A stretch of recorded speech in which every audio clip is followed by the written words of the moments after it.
চলে যান। সালাম আলাইকুম চাচুরা, কি অবস্থা তোমাদের? আমাকে ঠিকমতো শোনা যায়, দেখা যায় কিনা যদি একটু জানাইতে আমাকে। হ্যাঁ, ছোট্ট করে একটু জানাই দাও আমাকে ঠিকমতো শোনা যাচ্ছে, দেখা যাচ্ছে কিনা। ছোট্ট করে একটু জানাই দাও। আলহামদুলিল্লাহ। চাচ্চু কই? চাচ্চু চলে আসছে, তোমাদেরকে খুঁজছে চাচ্চু। চাচ্চু ইজ হিয়ার। ঠিকমতো কথা শোনা যাচ্ছে কিনা এবং দেখা যাচ্ছে কিনা, ভিডিও ক্লিয়ার আছে কিনা একটু জানাও ঝটপট করে। যাচ্ছে, ওকে। আমরা মনে হয় 2-3 মিনিট লেট করে ফেলছি, আমরা ক্লাস শুরু করে দিচ্ছি। ওকে, 4 মিনিট লেট হয়ে গেছে। আপনার ক্লাস করতে খুব ভালো লাগে, ক্লাস নিতে আমার কেমন লাগে? আমার খুব ভালো লাগে ক্লাস নিতে। ক্লাস নিতে ভালো লাগে বলেই চাকরি করে এখন তোমাদের ক্লাস নেই। চাকরি করলে কিন্তু নর্মালি ক্লাস নেওয়ার কথা না, মানে সময় পাওয়া যায় না, বাট ওই পড়ানো একটা অভ্যাস, নেশার মতো আর কি, ভালো লাগে। ঠিক আছে, সব ক্লিয়ার। ওকে, আমরা শুরু করি।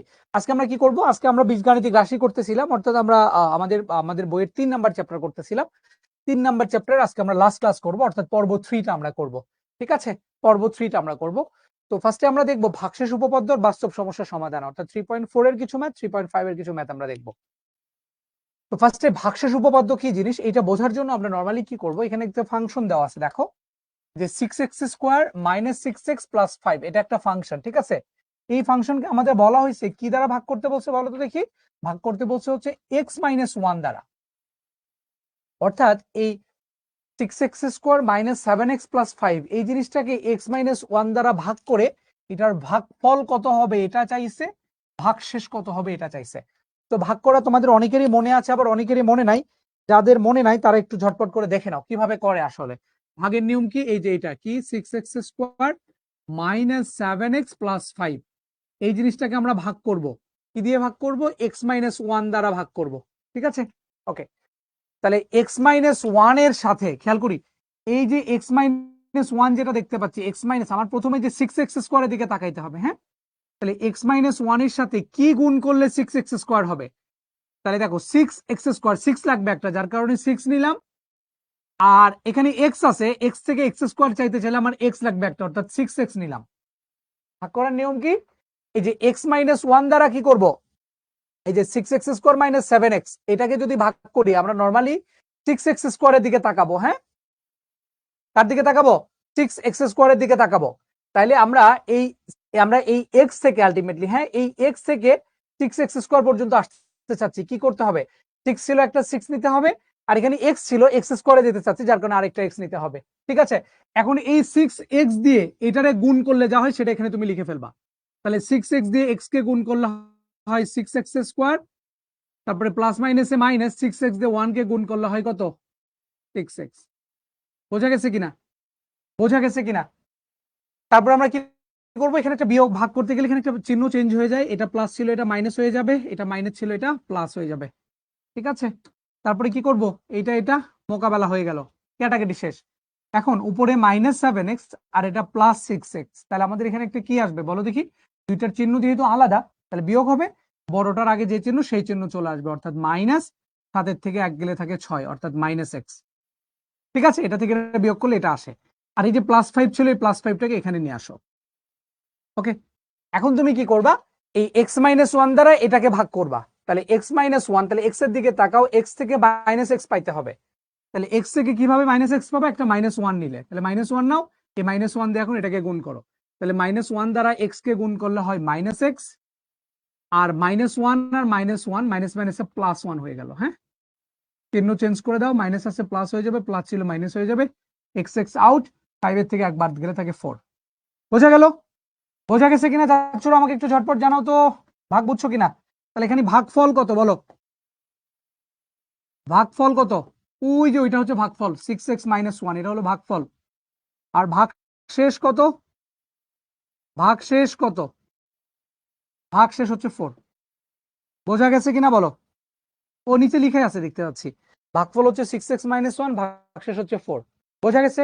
ওকে, ক্লিয়ার, আমরা ভাগ করতে জানি। এখান থেকে গুরুত্বপূর্ণ জিনিসটাকে একটু ভালো করে খেয়াল করে দেখো। গুরুত্বপূর্ণ জিনিসটা এখন আমি বলতেছি, একটু একটু মনোযোগ দিতে হবে এখন। হ্যাঁ, এটা আসলে কেন শিখলাম, ভাগশেষ উপপাদ্য আমাদেরকে কি বলে? সেটা হলো এই যে 6x - 7x + 5, এটাকে যদি আমরা ফাংশন ধরতাম, fx যদি ধরতাম, মনে করো এটা হচ্ছে একটা ফাংশন। এই ফাংশনকে আমরা ভাগ করছি x - 1 দ্বারা। কি দ্বারা? x - 1 দ্বারা যদি আমরা ভাগ করে থাকি, তাহলে ভাগশেষ কত আসছে? 4। এই চারটা দেখো কিভাবে পাওয়া যায়। এই ফাংশনটাকে ছিল এফ ছিল, এটা কত ছিল 6x square minus 7x plus 5, এটা ছিল হচ্ছে ফাংশন। এই ফাংশনকে যদি আমরা ভাগ করি কি দিয়ে, x-1 দিয়ে ভাগ করছি, হ্যাঁ, তাহলে ভাগশেষ কত আসছে 4 আসছে। শুধু ভাগশেষের দিকে তাকায়, ভাগফল নিয়ে টেনশন করতে হবে না। ভাগশেষটা কিভাবে আসবে, ওই যে x-1, x এর থেকে বাদ গেছে কে, 1 বাদ গেছে। x এর থেকে কে বাদ গেছে, 1 বাদ গেছে। x এর থেকে কত বাদ যাবে সেই মানটা জাস্ট এখানে x এর মানটা বসায় দিবা। তাহলে x এর থেকে ওখানে বাদ গেছে কত, 1। অথবা মনে রাখতে পারো x-1 দ্বারা যেহেতু বিভাজ্য, তাহলে x-1 কে 0 ধরবা। যেটা দ্বারা বিভাজ্য বা যেটা দ্বারা ভাগ করতেছো সেটাকে 0 ধরবা। 0 ধরার পরে x এর মান যেটা আসবে, 0 ধরার পরে x এর মান যেটা আসবে, ওই x এর মানটা ফাংশনে বসাই দিবা। ওই x এর মান আসছে 1, এই একটা x এর জায়গায় বসাও, তাহলে দেখো কত আসে, 6 ইন্টু x এর মান 1 এর উপর স্কোয়ার মাইনাস 7 ইন্টু x এর মান 1 প্লাস 5, দেখো কত আসে। তাহলে 6 মাইনাস 7 প্লাস 5, তাহলে 6 5 11 মাইনাস 7 7 4, সেই 4ই ছিল আলটিমেটলি এই 4, ভাগশেষ 4। আপনি কি দেখতে পাচ্ছ একটু ভালো করে দেখো, px ধরতে পারো, fx ধরতে পারো, এটা তোমাদের ইচ্ছা। হ্যাঁ, px ও ধরতে পারো, fx ও ধরতে পারো, এটা তোমাদের ইচ্ছা। তাহলে আমরা কি শিখলাম, শিখলাম যে কোন একটা ফাংশন fx, সেটা যে কোনো কিছু হতে পারে, এই ফাংশনকে যদি x-1 দ্বারা আমরা ভাগ করি, তাহলে ভাগশেষ কত, ভাগশেষ হচ্ছে যেটা দ্বারা ভাগ করতেছো সেইটাকে মনে মনে 0 ধরে নিবা।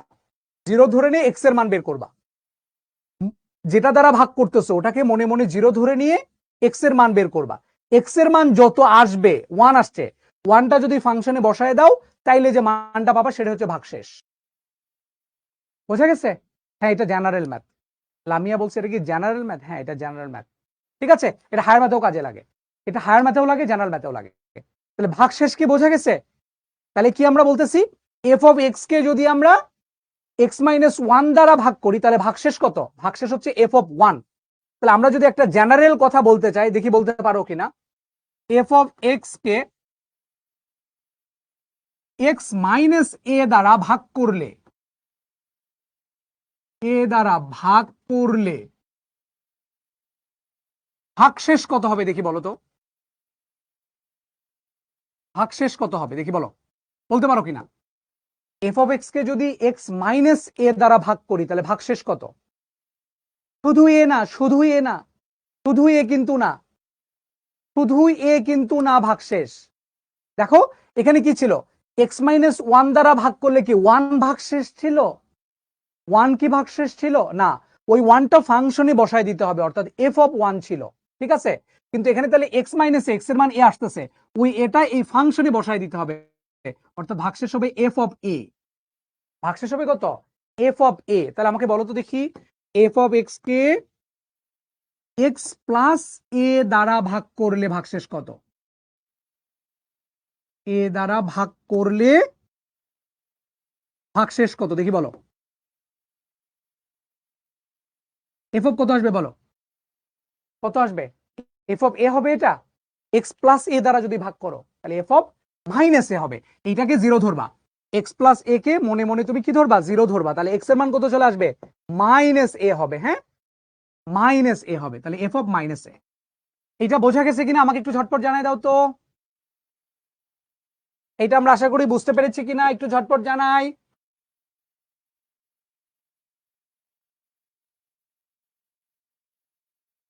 ওকে, গুড, আমরা বুঝতে পেরেছি।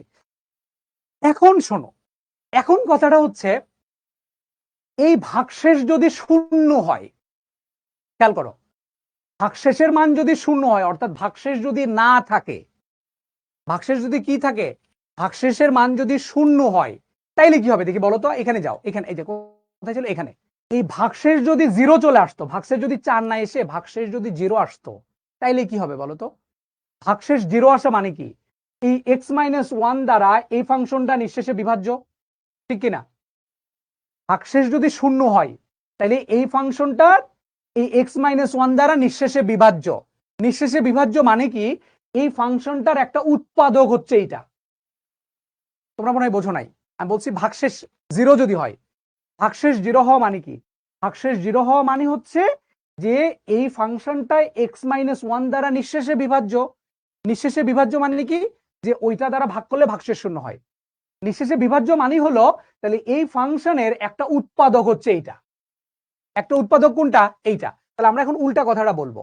উল্টা কথাটা কি, যদি এফ অফ এ সমান সমান শূন্য হয়, তবে শূন্য মানে কি, এফ অফ এ মানে তো ছিল ভাগশেষ। এই এফ অফ এ দ্বারাই আলটিমেটলি কি বোঝায় বলো তো? এই এফ অফ এ যে জিনিসটা তুমি দেখতে পাচ্ছ, এটাই কি? এটাই তো ছিল ভাগশেষ নাকি? তাহলে ভাগশেষ যদি কোথাও কোথাও শূন্য হয়, তবে কি, তবে এই যে এফ অফ এ হচ্ছে শূন্য, এই এ এফ এর পরে যে মানটা আছে সেটাকে এক্স এর থেকে বিয়োগ করবা, তাহলে এক্স মাইনাস এ হবে এফ অফ এক্স এর একটা উৎপাদক।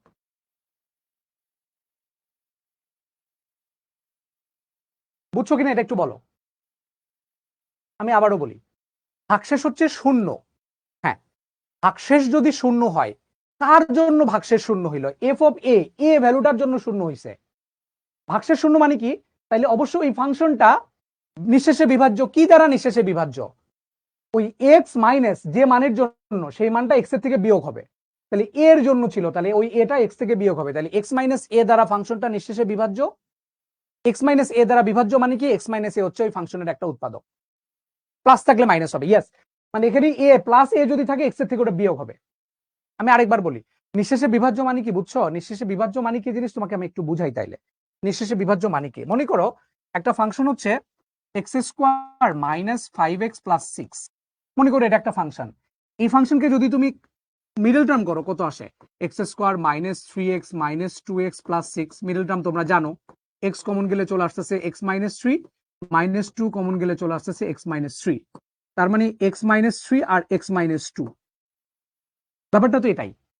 তার মানে আমি যদি এটাকে একটা ফাংশন চিন্তা করি, এই যে দেখো এই জিনিসটা, এটাকে যদি আমি একটা ফাংশন চিন্তা করি, তাহলে এই ফাংশনকে যদি আমরা, এই ফাংশনের দুইটা উৎপাদক, হ্যাঁ একটা উৎপাদক হচ্ছে দুইটা, এটা এক্স মাইনাস 3 একটা উৎপাদক, এক্স মাইনাস 2 বলা হয় একটা উৎপাদক। এই যে x square minus 5x plus 6, এটার হচ্ছে দুইটা উৎপাদক, একটা হচ্ছে এক্স মাইনাস 3, একটা হচ্ছে এক্স মাইনাস 2। এটা বোঝো কিনা? তাহলে উৎপাদক মানে কি? উৎপাদক মানে হচ্ছে যে জিনিসটা দ্বারা ওই ফাংশনকে ভাগ করলে ভাগশেষ শূন্য হয়, সেটাই হচ্ছে উৎপাদক। কি হলো এটা? ওকে, একটু একটু দাঁড়াও, দেখছি আমি। তাহলে এটাকে কত চলে আসতেছে? এক্স মাইনাস 3 আসতেছে আর এক্স মাইনাস 2 আসতেছে। কি যেন আমি বললাম, যে এই ফাংশনের দুইটা উৎপাদক হচ্ছে এই দুইটা, একটা এক্স মাইনাস 3 আর একটা এক্স মাইনাস 2। তাহলে উৎপাদক মানে হচ্ছে যে জিনিসটা দ্বারা ভাগ করলে ভাগশেষ শূন্য হয়। ঠিক আছে, তাহলে খেয়াল করি, আমি এটাকে ফাংশন চিন্তা করলাম যে এফ এক্স হচ্ছে x square minus 5x plus 6। এটাকে যদি আমরা ভাগ করি, কি দিয়ে ভাগ করি? এক্স মাইনাস 3 দ্বারা যদি ভাগ করি, এক্স মাইনাস 3 দ্বারা ভাগ করলে ভাগশেষ হবে কত? ভাগ যদি করি তাহলে ভাগশেষ হবে কত? ভাগশেষ হবে কত বলো তো দেখি? এক্স মাইনাস 3 দ্বারা যদি ভাগ করো তাহলে ভাগশেষ কত হবে? ভাগশেষ হবে, কিন্তু তুমি কিন্তু জানো যে এইটা এক্স মাইনাস 3 দ্বারা নিঃশেষে বিভাজ্য। তার মানে কি, এক্স মাইনাস 3 দ্বারা ভাগ করলে 0 চলে আসবে। তার মানে এটার এফ অফ 3 হবে ভাগশেষ, সেটার মান হচ্ছে 0। এফ অফ 3, এই ফাংশনে এক্স এর মান 3 বসায় দাও, তাহলে কত মান পাবা? সেটা হচ্ছে ভাগশেষ। এক্স এর মান 3 বসায় দিলে ভাগশেষ পেয়ে যাবে। হ্যাঁ, সিমিলারলি 2 এর জন্যও তাই। এটা বেশি কমপ্লেক্স, নরমাল কথাবার্তা বলি তোমাকে আমি। নরমাল কথা হচ্ছে এই যে এখানে যেটা বলছিলাম, কোন একটা ফাংশনকে যদি এক্স মাইনাস এ দ্বারা ভাগ করা হয় তাহলে ভাগশেষ হবে কত? যেটা দ্বারা ভাগ করছো সেটাকে 0 ধরে নিয়ে এক্স এর যে মানটা আসে, অর্থাৎ উল্টা চিহ্ন, এখানে মাইনাস ছিল বলে চলে আসবে প্লাস এ, সেই এটা জাস্ট ফাংশনে বসাই দেবা, এফ অফ এ হচ্ছে ভাগশেষ। এই ভাগশেষের মান যদি শূন্য হয়, শূন্য হওয়া মানে এক্স মাইনাস এ দ্বারা ফাংশনটা নিঃশেষে বিভাজ্য, তার মানে এক্স মাইনাস এ হচ্ছে ফাংশনের একটা উৎপাদক। বোঝা গেছে? যার জন্য শূন্য হবে, মনে করো যে এফ এর মাঝখানে যে মানটা থাকবে, যে মানের জন্য শূন্য হবে, এক্স এর যে মানের জন্য শূন্য হবে, ঠিক আছে, তাহলে ওই ওই মানের আগে জাস্ট উল্টা চিহ্ন দিয়ে দিবা। হ্যাঁ, উল্টা চিহ্ন হবে ফাংশনের একটা উৎপাদক। তাহলে দেখি এটা বলতে পারো কিনা। তাহলে যদি এফ অফ এক্স এর উৎপাদক, উৎপাদক আমি বললাম যে উৎপাদক হলো এক্স প্লাস পি হলে, আচ্ছা সরি, কি বলতেছিলাম? ও আচ্ছা, যদি এফ অফ পি বললাম, হ্যাঁ F of minus p equal 0 হয়, মাইনাস পি ইকুয়াল টু 0 হলে উৎপাদক কত হবে বলো দেখি। এফ এক্স এর একটা উৎপাদক কে হবে দেখি, বলতে পারো কিনা? এফ এক্স এর একটি উৎপাদক কত হবে দেখি, বলতে পারো কিনা? F of minus p equal to 0 যদি হয় তাহলে উৎপাদক কে?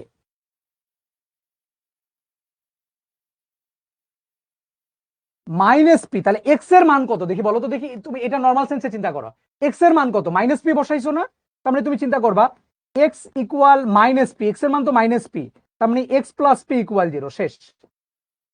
এই যে এক্স এর মান তো মাইনাস পি, মানে নর্মালি যে চিহ্ন যেটা থাকে সেটা এক্স এর থেকে বিয়োগ চলে যায়। দেখো মাইনাস পিটা যদি এক্স এর থেকে বাদ দাও তাহলে এক্স প্লাস পি হবে। হ্যাঁ, তুমি এভাবেও বের করতে পারো। মাইনাস পিটা এক্স এর মান ছিল, তাহলে এক্স ইকুয়াল মাইনাস পি, তাহলে x plus P equal to 0, তার মানে এক্স প্লাস পি হচ্ছে একটা উৎপাদক। এক্স প্লাস পি হচ্ছে একটা উৎপাদক, অর্থাৎ যে ভ্যালুর জন্য এক্স এর যে ভ্যালুর জন্য মান 0 আসবে এক্স এর থেকে ওই ভ্যালুটা বিয়োগ যাবে, সেটা হচ্ছে উৎপাদক। ঠিক আছে, চলো আমরা আরেকটা এক্সাম্পল দেখি। দেখি এটা পারো কিনা।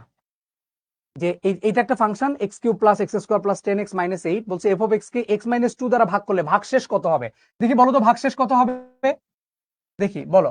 F of x equal to x cube plus x square plus 10x minus 8, বলো এটার ভাগশেষ কত? ভাগশেষ কত হবে দেখি, বলতে পারো কিনা?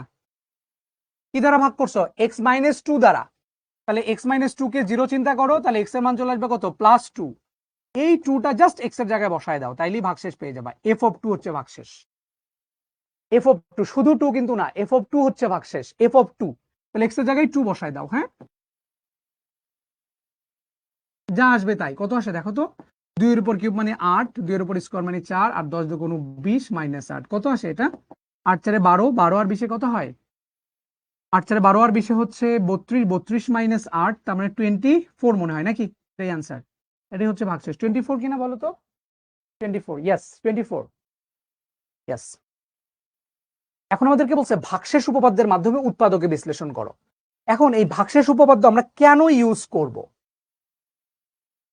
ভাগশেষ উপপাদ্য আমরা কেন ইউজ করব? এই যে এখানে যে উৎপাদক তুমি দেখতে পাচ্ছ, এক্স এর মান -2 না বাবা, +2 বসাইতে হবে। আচ্ছা, ওইটা শেষ, এটাকে উৎপাদকে বিশ্লেষণ করতে বলছে। তো গত ক্লাসে আমরা দেখছিলাম যে আমরা উৎপাদক কয়েকটা ওয়েতে করতে পারি, অনেকগুলো ওয়ে শিখছিলাম। ঠিক আছে, -2 বসালে কি এর মান 0 হবে সেটা আমি জানি না, -2 বসালে 0 হবে কি হবে না, বসায় দেখো মুক্তি তুমি, হইতেও পারে, আই এম নট শিওর। -2 বসালে কি হবে আমি জানি না, আমাকে তো বলে নাই কিছু আর ওই ফাংশনের জন্য যে -2 x প্লাস 2 হচ্ছে ওই ফাংশনের একটা উৎপাদক, এটা তো বলে নাই। যদি বলতো x প্লাস 2 উৎপাদক, তাইলে x এর মান -2 বসাইলে 0 আসতো। আচ্ছা, বিকল্প ম্যাথটা করাবেন না? হ্যাঁ, এই যে এটা করলেই বুঝবা, আমার ম্যাথটা মনে নাই, এটা করলেই বুঝবা। দেখো এই অঙ্কটা কি নরমালি করা যায় কিনা আমাকে কেউ একটু বলো তো। এই অঙ্ক তুমি নরমালি করতে পারবা কিনা, মানে ভাগশেষ উপপাদ্য ছাড়া? এটা কি কোনো সূত্র দিয়ে সরাসরি করা যাবে? মারুফ, ঠিক আছে, আমার মনে আছে বিকল্প ম্যাথ, আমাকে একটু বলো যে এই অঙ্কটা কি নরমালি করা যাবে কি না? নরমালি কি করা যাবে? ট্রাই করে দেখতে পারো, নরমালিও করা যেতে পারে। হ্যাঁ, নরমালিও করা যেতে পারে, আই এম নট শিওর করা যাবে কি যাবে না। আমরা একটু করে দেখি, আমরা নরমালি ট্রাই করি যেটা করা যায় কিনা। আমি কিউবের সূত্র যদি ফালাই, কিউবের সূত্র ফালাই লাভ নাই আসলে এখানে, কারণ এটা যদি আমি মাইনাসের সূত্র ফালাই, এ কিউব মাইনাস হবে এখানে, এখানে মাইনাস হওয়ার কথা ছিল কিন্তু এখানে আছে প্লাস, এখানে আছে কি plus. A cube minus 3a² b plus 3ab square minus b cube, মিলবে না এটা। হ্যাঁ, মিলবে না। এ কিউব এখানে মাইনাস যদি থাকতো, এখানে যদি মাইনাস থাকতো আর এখানে যদি প্লাস থাকতো, তাইলে হয়তো আমরা নর্মাল সূত্র দিয়ে, একজন বলছে যাবে, যাবে না এটা। হ্যাঁ, ক্যালকুলেটরে এগুলো করা যায় শর্টকাটে। তো এগুলো এগুলো নর্মালি যেহেতু করা যাচ্ছে না, যে উৎপাদকগুলো নর্মালি করা যায় না ভাববা সেটা শেষ, ভরসা হচ্ছে ভাগশেষ উপপাদ্য। যেটা তুমি নর্মালি মিলাইতে পারবা না সেটাই তুমি ভাগশেষ উপপাদ্যে যাবা। ওকে, ভাগশেষ উপপাদ্যে যাওয়ার নিয়মটাকে এখন খেয়াল করি। এটাকে এফ এক্স ধরে নিবা, এটা হচ্ছে এক্স এর একটা ফাংশন, লিখবা ধরি এফ এক্স ইকুয়াল টু এত। আচ্ছা, তারপরে তুমি যেটা করবা সেটা কি, এই যে এখানে ধ্রুবপদ যেটা থাকে না, এটার উৎপাদক গুলোকে এটা চিন্তা করবা। 6 আছে বা -6 আছে, আমি 6 এর কথা চিন্তা না করি, -6 এর কথা চিন্তা করি। এটার উৎপাদক কে? এটার উৎপাদক হচ্ছে 1 -1, 2 -2, 3 -3, 6 -6। ঠিক আছে, এটাই তো উৎপাদক। তো এই ধ্রুবপদের উৎপাদকটা বের করবা, ছোট থেকে শুরু করবা। হ্যাঁ, মানে 1 থেকে শুরু করবা সবসময়। ঠিক আছে, 1 -1, তারপরে 2 -2, এভাবে শুরু করবা। তো দেখো তুমি যেটা করবা এখন এখানে বিভিন্ন মান বসায় দেখবা যে কোনটার জন্য মান 0 হয়, অর্থাৎ -6 এর উৎপাদক গুলো বের করবা। -6 এর উৎপাদক কি 1 -1 2 -2 3 -3 4 6 -6, এগুলো যদি না হয় তাহলে আমরা ভগ্নাংশে যাব। ঠিক আছে, ওকে। -6 কেন হবে? কারণ এখানে ধ্রুবক পদ তো -6, এখানে তো ধ্রুবপদ -6, হ্যাঁ, ধ্রুবপদ চিহ্ন সহ নিতে হয়। আচ্ছা, তো এখন কথা হলো তাহলে -6 এর উৎপাদক দেখলাম, দেখার পরে যে উৎপাদক গুলো আসছে সেগুলো প্রত্যেকটা এখানে বসায় বসায় চেক করব কার জন্য 0 হয়। এক্স এর মান যদি আমরা 1 নেই তাহলে 0 হয় কিনা মনে মনে চেক করো। এক্স এর মান যদি 1 বসাও তাহলে কত আসবে? 1 আর 2 3, প্লাস হবে 3 আর এটা মাইনাস বেশি আসতেছে, সো 1 বসালে হচ্ছে না। -1 বসাইলে হয় কিনা দেখি। -1 বসাইলে এটা আসতেছে কত? -1, -1 বসাইলে এটা প্লাস, এটা প্লাস, হ্যাঁ, -1 এর জন্য মিলে যাচ্ছে। এক্স এর মান -1 এর জন্য মিলে যাচ্ছে, তাহলে এক্স এর মান আমরা -1 বসিয়ে দেখি। তাহলে এফ অফ -1, অথবা বলতে পারো তুমি এক্স ইকুয়াল টু -1 বসিয়ে এটাও বলতে পারো। তাহলে কত আসতেছে? এফ অফ এক্স এর মান -1 বসাচ্ছি, এটা কিন্তু 0 দেখাইতে হবে, হ্যাঁ। এক্স এর মান -1 আমরা বসাইলাম, তাহলে দেখি কত আসতেছে। -1 এর উপর কিউব মানে -1, +2 +5 -6, তাহলে দেখো 5 আর 2 এর 7 -7 অর্থাৎ 0। দেখো ভালো করে দেখো, এক্স ইকুয়াল টু -1 এর জন্য কি চলে আসছে? এক্স ইকুয়াল টু -1 এর জন্য এফ অফ -1 এর মানটা 0 চলে আসছে। 0 যদি আসে তাহলে আমরা কি বলতে পারি? অতএব কি বলা যায়? এক্স যে মানটার জন্য 0 আসছে সেই মানটাকে এক্স থেকে বিয়োগ করতে হবে। তাহলে এক্স ইকুয়াল টু -1 যদি হয় তাহলে এক্স +1 হয়ে যাবে, হ্যাঁ, চিহ্ন চেঞ্জ হয়ে যায়। এক্স এর যে মানের জন্য পুরোটা 0 আসে সেই মানটাই এক্স থেকে বিয়োগ হবে। ঠিক আছে, ওকে। তাহলে x+1 এফ অফ এক্স এর একটা উৎপাদক, এফ অফ এক্স এর একটা উৎপাদক।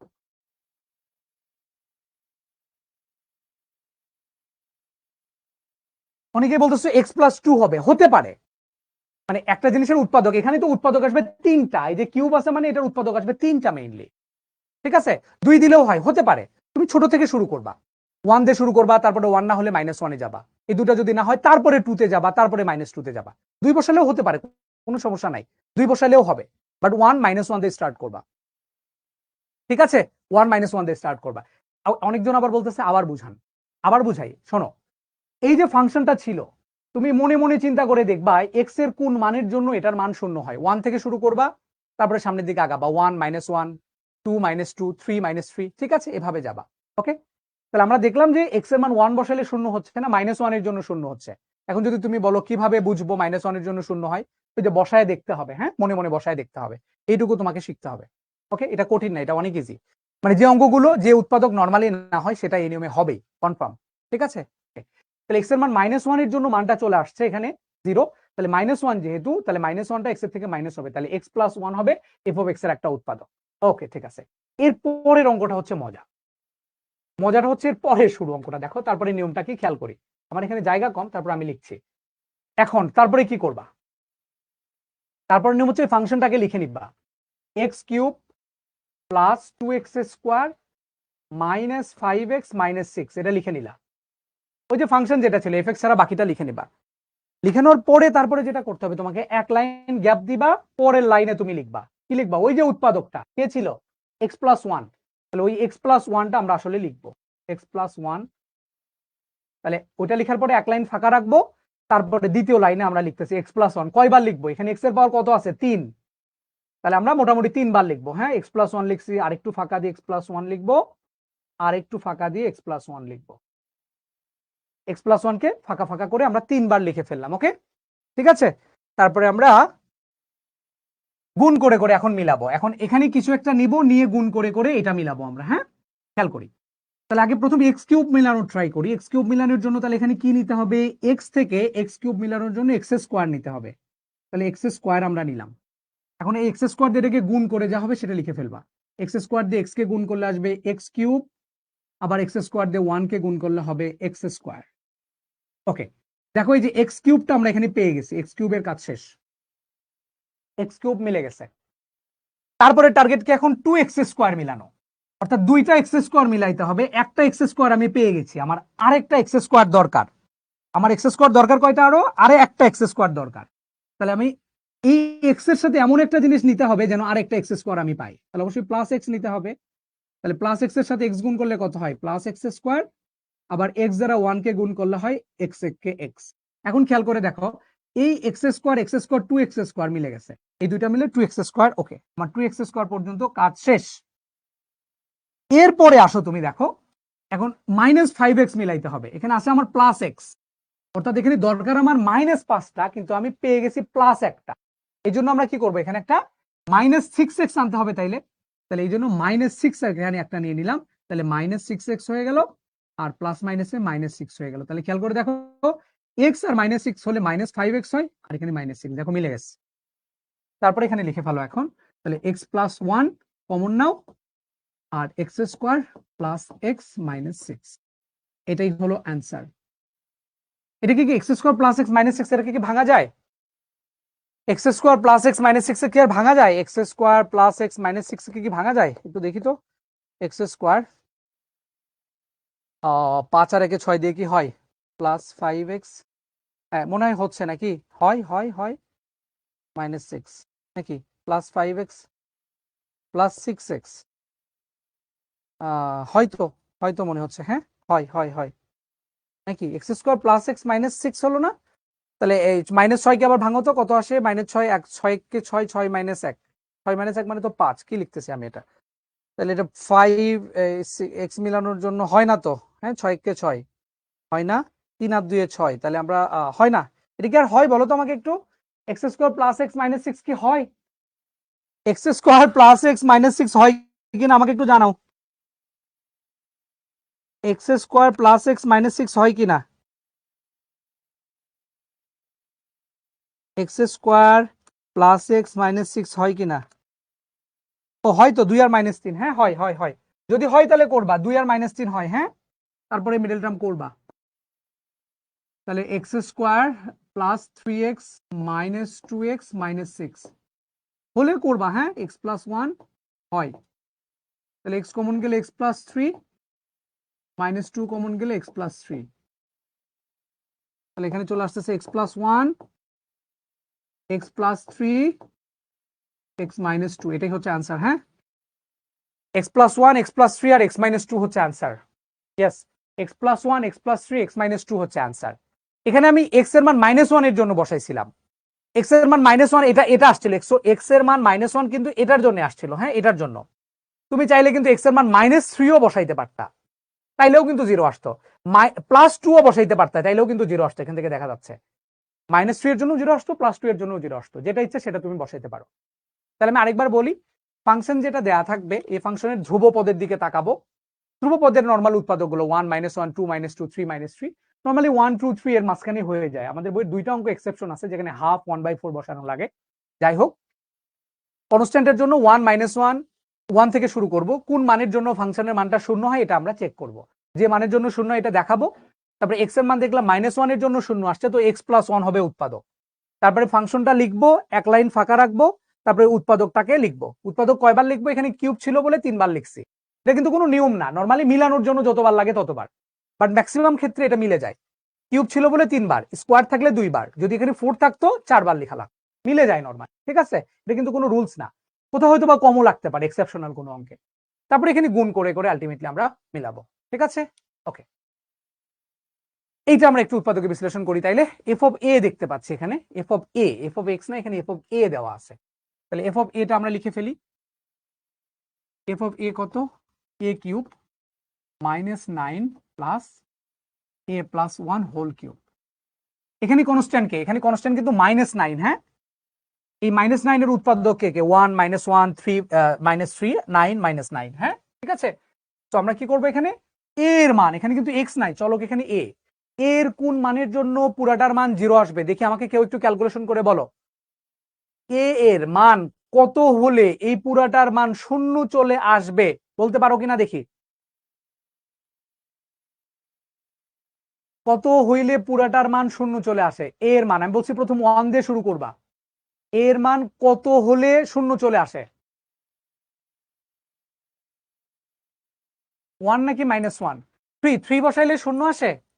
একজন বলছে 3 বসাইলে 0 আসে। 3 আর 1 4, 4 উপরে কিউব, 3 উপরে কিউব, হয় না তো? 3 বসাইলে হয় না। 1 এর জন্য মনে হয় আসে। 1 আর 1 2 উপর কিউব মানে 8, আর 1 9, হ্যাঁ ঠিক আছে। একের জন্য আসে, হ্যাঁ তাহলে লিখে ফেলি x ইকুয়াল টু 1 বসিয়ে ফেলি, x এর মান 1 বসাই। এই x কেন এখানে a, sorry, a equal to 1 বসিয়ে, হ্যাঁ তাহলে f অফ 1 কত আসতেছে, a এর মান 1 বসাও, 1 এর উপরে কিউব মাইনাস 9, 1 প্লাস 1 তার উপরে কিউব, দেখো কত আসে 1 মাইনাস 9 প্লাস 8, তাহলে 8 আর 1 9 মাইনাস 9 অর্থাৎ 0। আমরা দেখতে পাইলাম যে a এর মান 1 বসিয়ে 0 আসছে, তাহলে কত আসবে, অতএব a আর 1 আসছিল, 1টা এর থেকে বিয়োগ হয়ে যাবে, a মাইনাস 1 হলো f অফ a এর একটি উৎপাদক।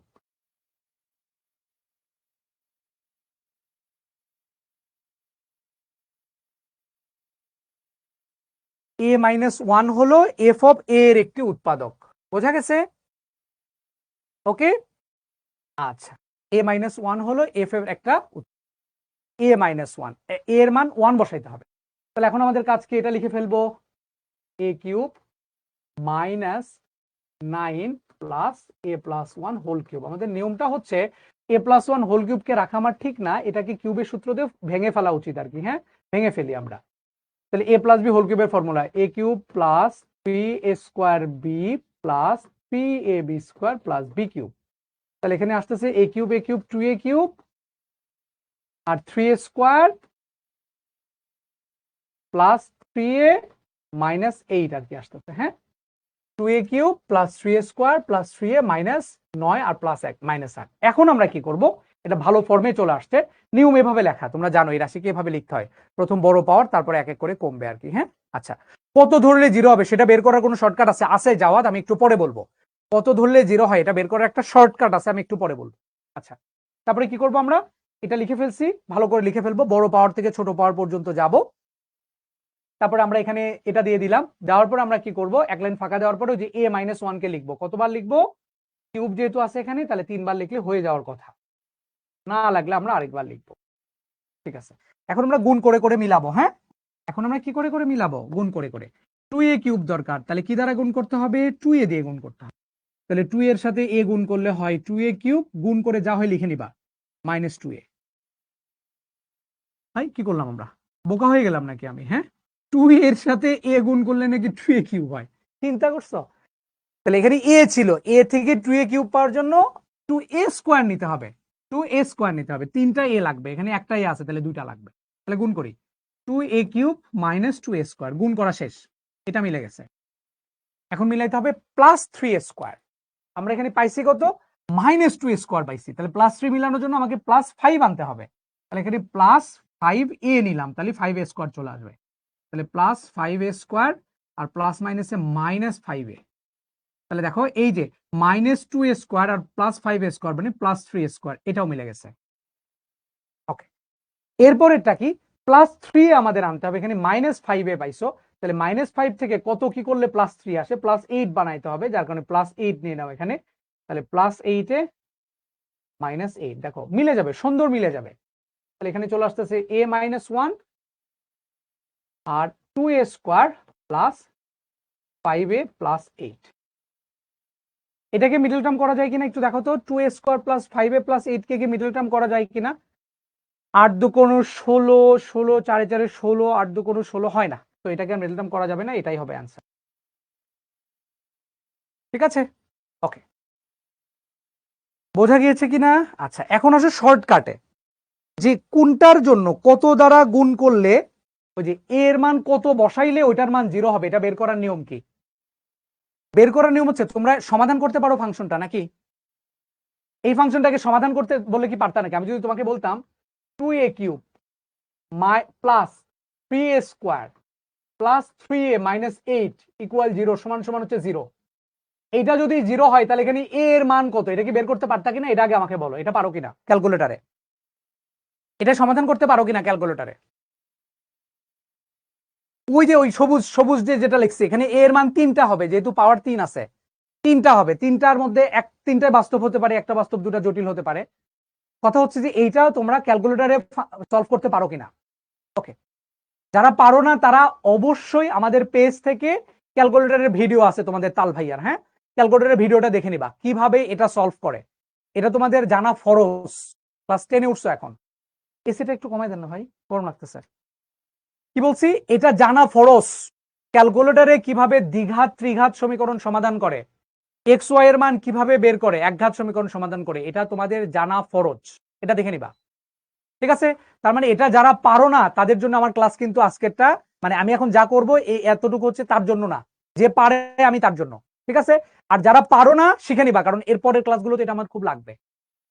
তো মাইন্ড ইট, খুব ভালো করে মনে রাখো। কি বলছি, এই দ্বিঘাত ত্রিঘাত একঘাত সমীকরণ সমাধান করার ক্যালকুলেটরের যে ভিডিও আছে আমাদের পেজে বা গ্রুপ ইউটিউব চ্যানেলে, কিন্তু অবশ্যই দেখে নিবা। কাল ভাইয়ের ভিডিও করা আছে, হ্যাঁ এনাম ভাইয়ের। ওকে, তাহলে এটা সলভ করো, যারা যারা পারো ক্যালকুলেটরে তারা একটু সলভ করে বলো এটার এ এর মান কত আসছে। এটা কিউব ইকুয়েশন, হ্যাঁ এটা এই ক্যালকুলেটরের 4 নাম্বার ইকুয়েশন। তাহলে এ কিউবের সহগ দিতে হবে +2, তারপরে +3, আবার +3 আর -8 দিতে হবে। হ্যাঁ, তাহলে দেখো একটা দেখাইছে, একটু টাইম নেবে ক্যালকুলেটর, একটা মান দেখাইছে হচ্ছে 1, আর দুটো মান দেখাইছে আই টাইপের কিছু একটা। সো ওগুলো জটিল মান, ওই জটিল মানগুলো নিয়ে আমার টেনশন করার কিছু নাই। -5/4 + 1 পয়েন্ট সামথিং আই, জটিল মানগুলো নিয়ে আমার কাজ করার দরকার নাই, বাস্তব মান যেটা পাবা। তাহলে এখানে এ এর মান পাইছো 1, তাহলে এ এর মান 1 পাইছো মানে কি বলো তো দেখি, তার মানে এ এর মান 1 বসাইলে এটার মান 0 চলে আসবে। এ এর মান 1 দ্বারা তো এই সমীকরণটা সিদ্ধ হয়, তার মানে এ এর মান 1 বসাইলে এই সমীকরণটা মান 0 চলে আসবে। বোঝা গেছে কিনা বলো? তাহলে কোন মানের জন্য মান 0 আসবে এটা কি ক্যালকুলেটরে বের করতে পারবা কিনা? 1 এর জন্য যদি এই মানটা এর মান 1 চলে আসছে, তার মানে 1 এর জন্য এই ফাংশনের মানটা 0 আসবে, তার মানে এর মান হচ্ছে 1 বসাইলে এটা পুরোটা 0 চলে আসবে। বোঝা গেছে? তাহলে এর মান যদি 1 হয় তাহলে উৎপাদককে, উৎপাদক কিন্তু a-1, এটা মনে রেখো, যে মানটা আসবে সেই মানের চিহ্নটা চেঞ্জ হয়ে যাবে। ওকে, তাহলে আমাকে আগের অঙ্কটার যেটা ছিল, এই যে x³ + 2x² - 5x - 6 = 0, এই ফাংশনটা যদি আমাকে ক্যালকুলেট মানে পরীক্ষার হলে আসতো যে এই ফাংশনের উৎপাদক করো, তখন তুমি কি করতে দেখি বলো তো? এই ফাংশনটা যদি উৎপাদক করতে বলতো তুমি কি করতা, শর্টকাটে কিভাবে করতা? এক্স এর মান কতর জন্য এই মানটা 0 চলে আসবে এটা বের করতে পারতা না? এই ফাংশনটাকে 0 ধরতা, 0 ধরলেই তো তোমার এক্স এর মানটা বের হয়ে চলে আসতেছে। এটা ক্যালকুলেটরে সলভ করে বলো এক্স এর মান কত আসবে, ক্যালকুলেটরে সলভ করে বলো এটা এক্স এর মান কত আসবে। 4 নাম্বার বলো এটা এক্স এর মান কত আসবে, এটাকে 0 ধরে সলভ করো এটা। তাহলে এক্স কিউবের সহগ দিবা 1, এক্স স্কোয়ারের সহগ দিবা 2, এক্স এর সহগ দিবা -5, আর একটা হচ্ছে -6। দেখো ক্যালকুলেটরের মান বসায় চলে আসছে, এক্স এর মান আসছে একটা কত 2, একটা -1 আর একটা -3। এক্স এর মান আসছে একটা 2, এক্স এর মান আসছে একটা -3, আর এক্স এর মান একটা আসছে -1। এই তিনটা মান চলে আসছে, এক্স এর মান 2, এক্স এর মান -3, এক্স এর মান -1। তুমি যে কোনো একটার জন্য এখানে 0 দেখাইতে পারবা, বাস্তব মান তিনটাই, যে কোনো একটার জন্য 0 দেখাইতে পারবা। তাহলে উৎপাদক কে কে বলো তো দেখি, এখান থেকে কিন্তু বলে দেওয়া যায় যে এক্স এর মান থেকে বলে দেওয়া যায় যে এটার উৎপাদক কে কে। তাহলে এখান থেকে উৎপাদক কে কে হবে বলো, ক্যালকুলেটরে বলো উৎপাদক কে হবে। তাহলে এক্স এর মান 2 ছিল, তাহলে যেটা আসছে সেটা চিহ্নটা চেঞ্জ হয়ে যাবে, তাহলে আসবে x + 2। এই যে x এর মান যেহেতু 2 আছে তাহলে হবে এটা x - 2, x এর মান -3 আছে তাহলে হয়ে যাবে +3, আর -1 হয়ে যাবে +1।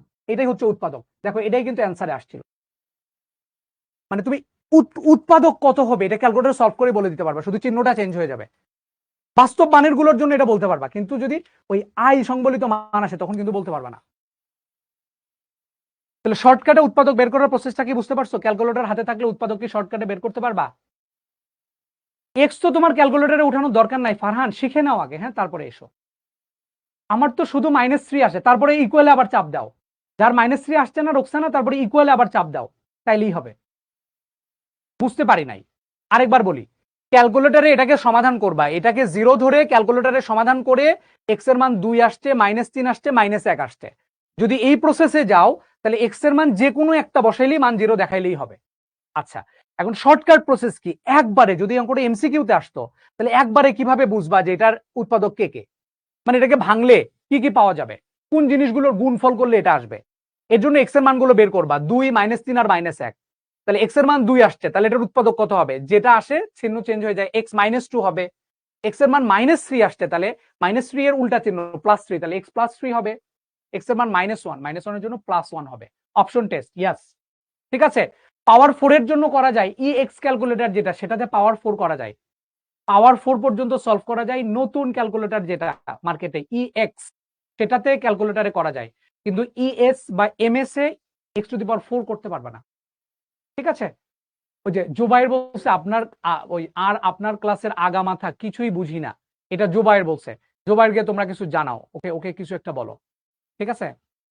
কত এক্স এরটা 991 এক্সটাতে 4টা আসে, হ্যাঁ 991 এক্স। জুবাইর তুমি কি আজকে নতুন এসেছো? জুবাইর বলো যে তুমি কি আজকে নতুন কিনা, আমি একটু বলো আমাকে।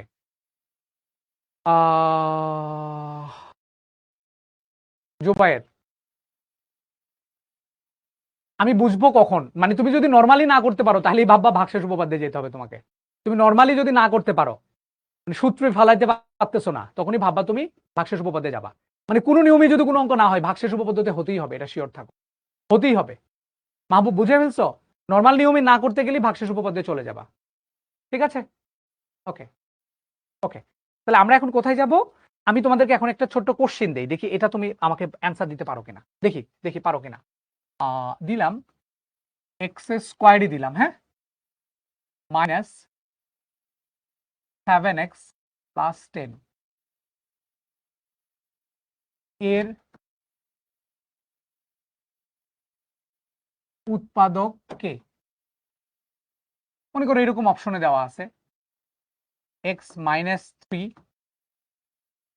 x মাইনাস 2, x মাইনাস 5, 4 নম্বর অপশনে আছে 2 এবং 3। দেখি কোনটা অ্যান্সার হবে, দেখি বলো। এইটা x square minus 7x plus 10 এটার উৎপাদক কে? দেখি এটার অ্যান্সার 1 2 3 4 কোনটা অ্যান্সার হবে, দেখি বলো, বলো কোনটা অ্যান্সার হবে। ডি নাম্বার অ্যান্সার হবে। দেখো কিভাবে এটা আছে, এটা এমসিকিউতে যদি আসে তুমি কি করবা? কিচ্ছু করবা না, জাস্ট এই কোয়েশনটাকে ক্যালকুলেটরে সলভ করবা। এই কোয়েশনকে জাস্ট ক্যালকুলেটরে সলভ করবো অথবা মিডল টার্ম করবে, এটা তোমার ইচ্ছা। আমি ক্যালকুলেটরে সলভ করতেছি, দেখো 1 মাইনাস 7 আর হচ্ছে প্লাস 10, তাহলে দেখো কত আসতেছে, এক্স এর মান আসতেছে এটা এখান থেকে, এক্স এর মান আসতেছে 5 একটা, আর একটা এক্স এর মান কত আসতেছে, যেহেতু এক্স স্কোয়ার ছিল এক্স এর মান দুটা চলে আসবে, এক্স এর মান চলে আসতেছে 2, তাহলে 5 আর 2 চলে আসছে, তাহলে উৎপাদক কে হবে? এই 5টা এক্স এর থেকে বাদ হয়ে যাবে এক্স মাইনাস 5 এবং 2টা এক্স এর থেকে বাদ হয়ে যাবে এক্স মাইনাস 2, এই দুইটাই হচ্ছে উৎপাদক। এই জিনিসটার উৎপাদক হচ্ছে এইটা এক্স মাইনাস 5 আর এক্স মাইনাস 2, তাহলে এক্স মাইনাস 2 আছে, এক্স মাইনাস 5ও আছে, এবং 4 নম্বরে বলা আছে 2 আর 3 দুইটাই, তাহলে 4 নম্বর হচ্ছে অ্যান্সার। বোঝা গেছে কিনা? যদি আসে পরীক্ষায় পারবা কিনা এগুলো বলো, যদি পরীক্ষায় আসে পারবা কিনা, এমসিকিউতে আসলে পারবা কিনা, রিটেনে আসলে তো নরমালি দেখাইতে হবে মিডল টার্ম করে ভাগশেষ উপপাদ্য করে, ঠিক আছে? ই এক্সটা কিনে ফেলো, যেটা লেটেস্ট সেটাই সব থেকে ভালো। ক্যালকুলেটর কোনটা ভালো, মানে ই এক্স 991 কিনে ফেলো সবাই, হ্যাঁ ই এক্স 991, যদিও দামটা বেশি। তাহলে এমসিকিউ আমাদের শেষ হয়ে গেল, কিন্তু উৎপাদকের এমসিকিউ আসলেই মানে এভাবে করবা, উৎপাদক এমসিকিউ আসলেই মানে এভাবে করবা, ঠিক আছে? ওকে, আচ্ছা আমরা এখন 3.5 চলে যাচ্ছি। তো 3.5 আমাদের কিছু সূত্র ছিল, এটা কি তোমাদের মনে আছে কিনা বলো তো? এই যে এরকম কিছু সূত্র ছিল না, সরল মুনাফা চক্রবৃদ্ধি মুনাফা, হ্যাঁ সরল মুনাফার ক্ষেত্রে ইন্টারেস্ট আই, ইন্টারেস্ট সমান সমান পরান, মনে আছে? ইন্টারেস্ট মানে হচ্ছে পরান, পি আর এন, ইন্টারেস্ট। আই দ্বারা কি বোঝায়? লাভ বা মুনাফা। পি দ্বারা বোঝায় প্রিন্সিপাল বা মূলধন। আর আর দ্বারা কি বোঝায়? রেট, বার্ষিক বা মাসিক, হ্যাঁ বার্ষিক বা মাসিক যাই থাকুক না কেন, হার আর কি, হ্যাঁ সুদের হার বা মুনাফার হার যাই বলুক না কেন। আর দ্বারা বোঝায় রেট, আর এন দ্বারা বোঝায় সময়। সময় মাসিক হতে পারে, বার্ষিক হতে পারে, বাট এটা মনে রেখো এন যা হবে আরো তাই হবে। মানে এন যদি মাসে থাকে তাহলে আরো থাকতে হবে মাসিক, এন যদি বছরে থাকে তাহলে আরো হইতে হবে বার্ষিক। এই আর আর এন এর এটা মনে রাখবা, সময় যে এককে আরো সেই এককে থাকতে হবে, ঠিক আছে? ওকে, এটা ছিল সরল মুনাফার ক্ষেত্রে। আর চক্রবৃদ্ধি মুনাফার ক্ষেত্রে ফর্মুলা মনে আছে? চক্রবৃদ্ধিতে মুনাফা আসল যেটা ছিল, হ্যাঁ মুনাফার আসল যোগ করে যেটা হয় সেই ফর্মুলা হচ্ছে P into 1 plus R to the power N, হ্যাঁ তাহলে মুনাফা কত আসবে? এই মুনাফা আসলের থেকে জাস্ট প্রিন্সিপালটা মাইনাস হয়ে যাবে, ঠিক আছে? ওকে, কত টাকা এটা কি আমি জানি জোবাইয়ের? যদি জানতাম তাহলে তো কাজই হইতো, এটা এক এক জায়গায় এক এক রকম দাম, তোমরা একটু দেখে শুনে কিনে নিও। আমরা খুব ইম্পর্টেন্ট একটা অঙ্ক করবো, এই অঙ্কটা পরীক্ষাতে খুব বেশি আসে, দেখো সিলেট বোর্ড 16তে আসছে। কি বলছে দেখো, 4% হার মুনাফা, কি বলছে? মুনাফার হার কত?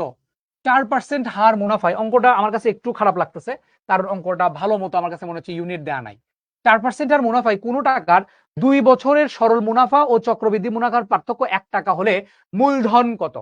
তার মানে আমার এখানে কি কি দেয়া আছে এটা একটু দেখো। অঙ্কটা ইনকমপ্লিট কেন বললাম? এই যে হারটা 4% হার মুনাফা, এটা কি বার্ষিক নাকি মাসিক এটা লেখা নাই।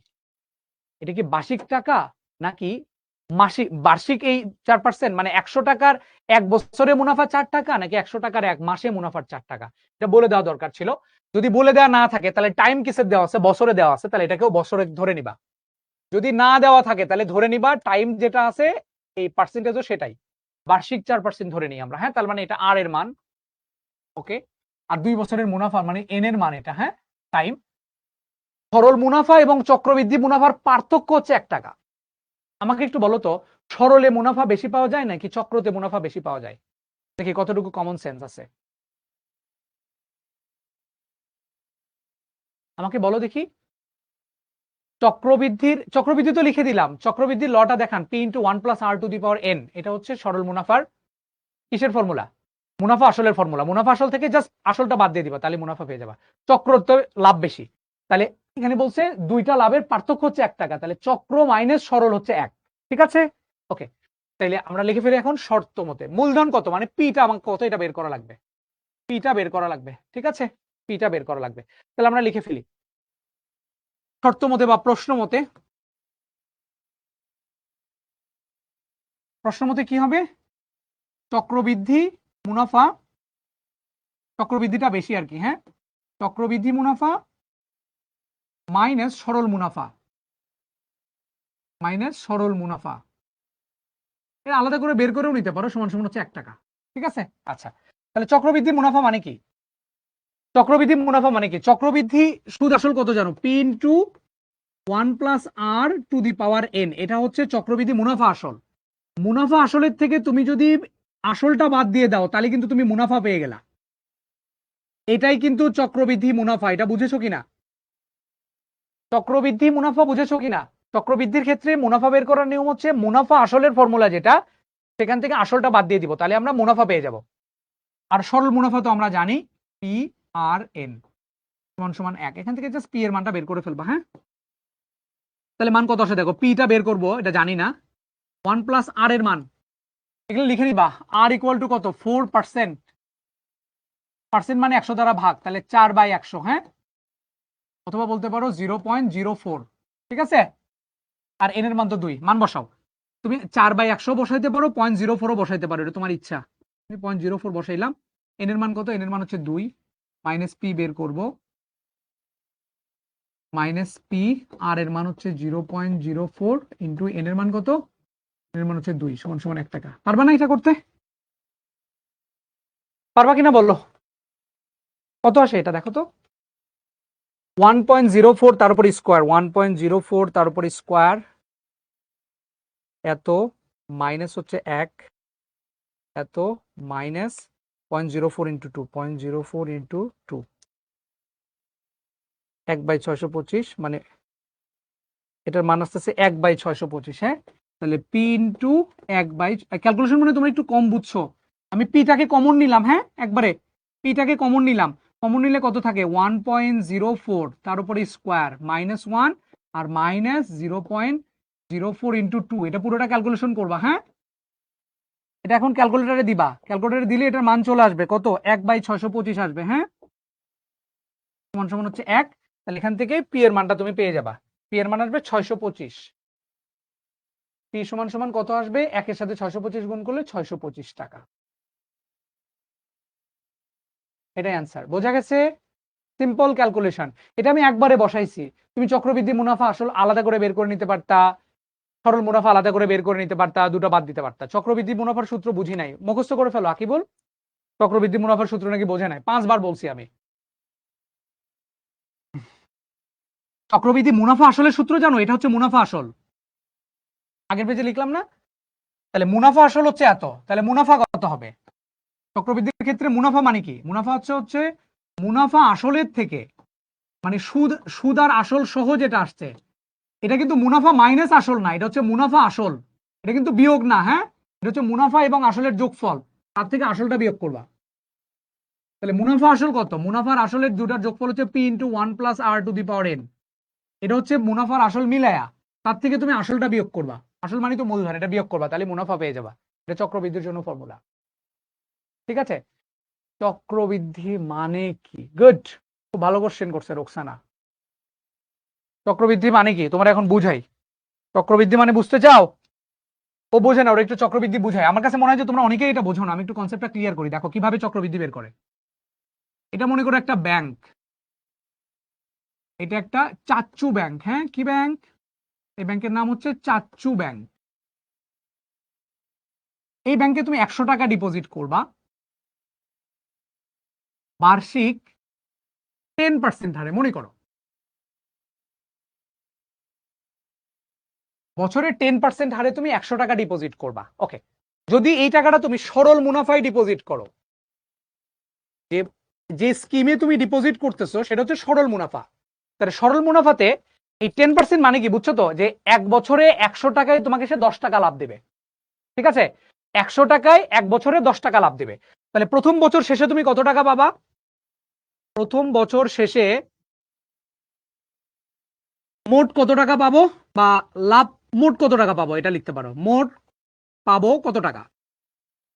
100 টাকা তো আমি পাবোই, তার সাথে কি পাবো? ওই 100 টাকার লাভ পাবো। লাভ কতটুকু? 100 এর 10%। 100 এর 10% মানে কয় টাকা? 10 টাকা। এটা হচ্ছে লাভ, এটা হচ্ছে আসল। আর এখানে লিখতেছে লাভ কত টাকা পাবা, সেটা টোটাল 110 টাকা পাবা। মোট পাবা তুমি 110 টাকা। এটা বুঝছো কিনা এটা বলো। যে 100 টাকার এক বছরের মুনাফা 10 টাকা, তুমি 100 টাকা রাখছো, তাহলে এক বছর পরে তুমি কয় টাকা পাবা? আসলটা পাবাই, এবং আসলের যে 10% লাভ 10 টাকা সেটা তুমি পাবা, তাহলে টোটাল 110 টাকা পাবা। ওকে, দ্বিতীয় বছর শেষে কত পাবা? তুমি আসল কত টাকা রাখছিলা? আসল তো ওই যে শুরুতে যেটা রাখছিলা 100 টাকা, সেই টাকাই তোমার আসল থাকবে অলওয়েজ। এবং এখানেও তুমি লাভ কয় টাকা পাবা? এখানে লাভ হবে কোনটা? ওই যে সবার শুরুতে যে টাকা রাখছিলা সেই টাকার উপরে তোমাকে লাভ দেবে। তুমি শুরুতে রাখছিলে 100 টাকা, ওই 100 টাকার উপরে তোমাকে লাভ দেবে, অর্থাৎ 10 টাকা লাভ দেবে তোমাকে। তার মানে আগে তো তোমার 110 টাকা ছিল। আচ্ছা, আসল ছিল আমার 110 টাকা, এখানে আমি একটু ভুল করে ফেলছি। প্রথম বছরের শেষে ছিল 110 টাকা, তার মানে দ্বিতীয় বছরের শুরুতেও কিন্তু আমার ব্যাংকে 110 টাকা ছিল, মানে আসল ছিল 110। মানে প্রথম বছরের শেষে যে টোটাল টাকা আমার, দ্বিতীয় বছরের শুরুতে তো সেটাই আমার আসল 110। আর লাভ কত টাকা পাবা? লাভ পাবো অলওয়েজ ওই যে শুরুতে যে টাকা রাখছিলে সেই টাকার উপর। 100 টাকার উপরে লাভ দেবে 10 টাকা, অর্থাৎ 120 টাকা তোমাকে দেবে। তৃতীয় বছর শেষে কি হবে? তৃতীয় বছরের শুরুতে তোমার আসল ছিল 120 টাকা, আর লাভ দেবে কিন্তু এই 100 টাকার উপরে 10 টাকা, অর্থাৎ 130 টাকা পাবা। এরকম করে করে আলটিমেটলি চলবে, এটা যদি সরল মুনাফা হারে চলে। এখন আসো, এই টাকাটা যদি তুমি ব্যাংকে রাখতা, ব্যাংকে রাখার সময় বলে দিলা যে তুমি সরল মুনাফাতে রাখবা না, এটা চক্রবৃদ্ধি মুনাফা হারে রাখবা, তাহলে কি হবে খেয়াল করি। চক্রবৃদ্ধিতে যদি টাকাটা তুমি রাখো, তাইলে প্রথম বছর শেষে কত টাকা পাবা? প্রথম বছর শেষে পাবা হলো আসল পাবা, তার সাথে লাভ পাবা, আর এখানে টোটাল পাবা।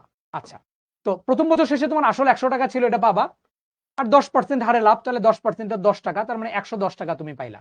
ওখানেও যা ছিল এখানেও তাই। দ্বিতীয় বছর শেষে কি হবে?